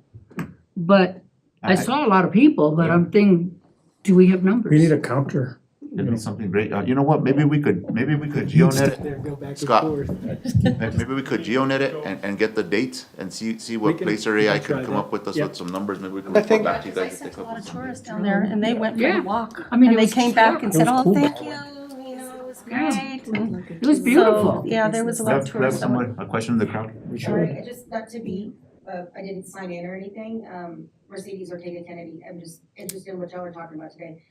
By geonetting, it will only capture people that specifically carry technology, that specifically excludes people that are on a varying spectrum of technology literacy and socioeconomic backgrounds, people that maybe are living in outer rural areas, people that don't carry cell phones. So look at people that are at or below your poverty level, people that are senior citizens, people that are otherly abled. So GeoNetting may not gather that for you. Something you may look at when you're doing traffic studies with the highway departments, when you're looking at intersections for implementations of crosswalks, adding stop signs, lights, they have tickers. You guys can see if you can do an MOU to borrow that for future uses. A QR code, again, would disenfranchise different demographics of folks that the geonetting would also miss. I noticed a lot of older folks, demographically speaking, our population here in the north, we have globally a higher than average proportion of centenarians here in New Mexico, specifically north of Santa Fe. And so generally, those people will not be people carrying technology. Appreciate that. Thank you. That was the whole thing that happened with Dewey and Truman, Cano. And it's kind of funny, might but remember that. not having a cell phone's a rarity nowadays too, so. So, one other thing on Riverwalk, as we hear events for next year's applications, hopefully something will come through that we can see mariachis or something on Riverwalk or events happening during Luces en el Rio, and having that and then market that out there. And It's good because now we have electricity down there, so we can come up with ideas and Mariachis, food trucks, things like that happening on the Riverwalk now that we put in that infrastructure. So that creates an event. Anyway, with anybody else, anything? That's a long meeting, Mr. Chair. Well, we only have them every 3 months. God doesn't want to have it every month. Scott, every month, come on, we can do this 3-hour deal, man. Scott's decision. Move to adjourn, Mr. Chair. There's a motion to adjourn. Second. There's a second. All in favor? Aye. I abstain. I gotta say that, my Chicago Bears beat up on the Green Bay Packers this week.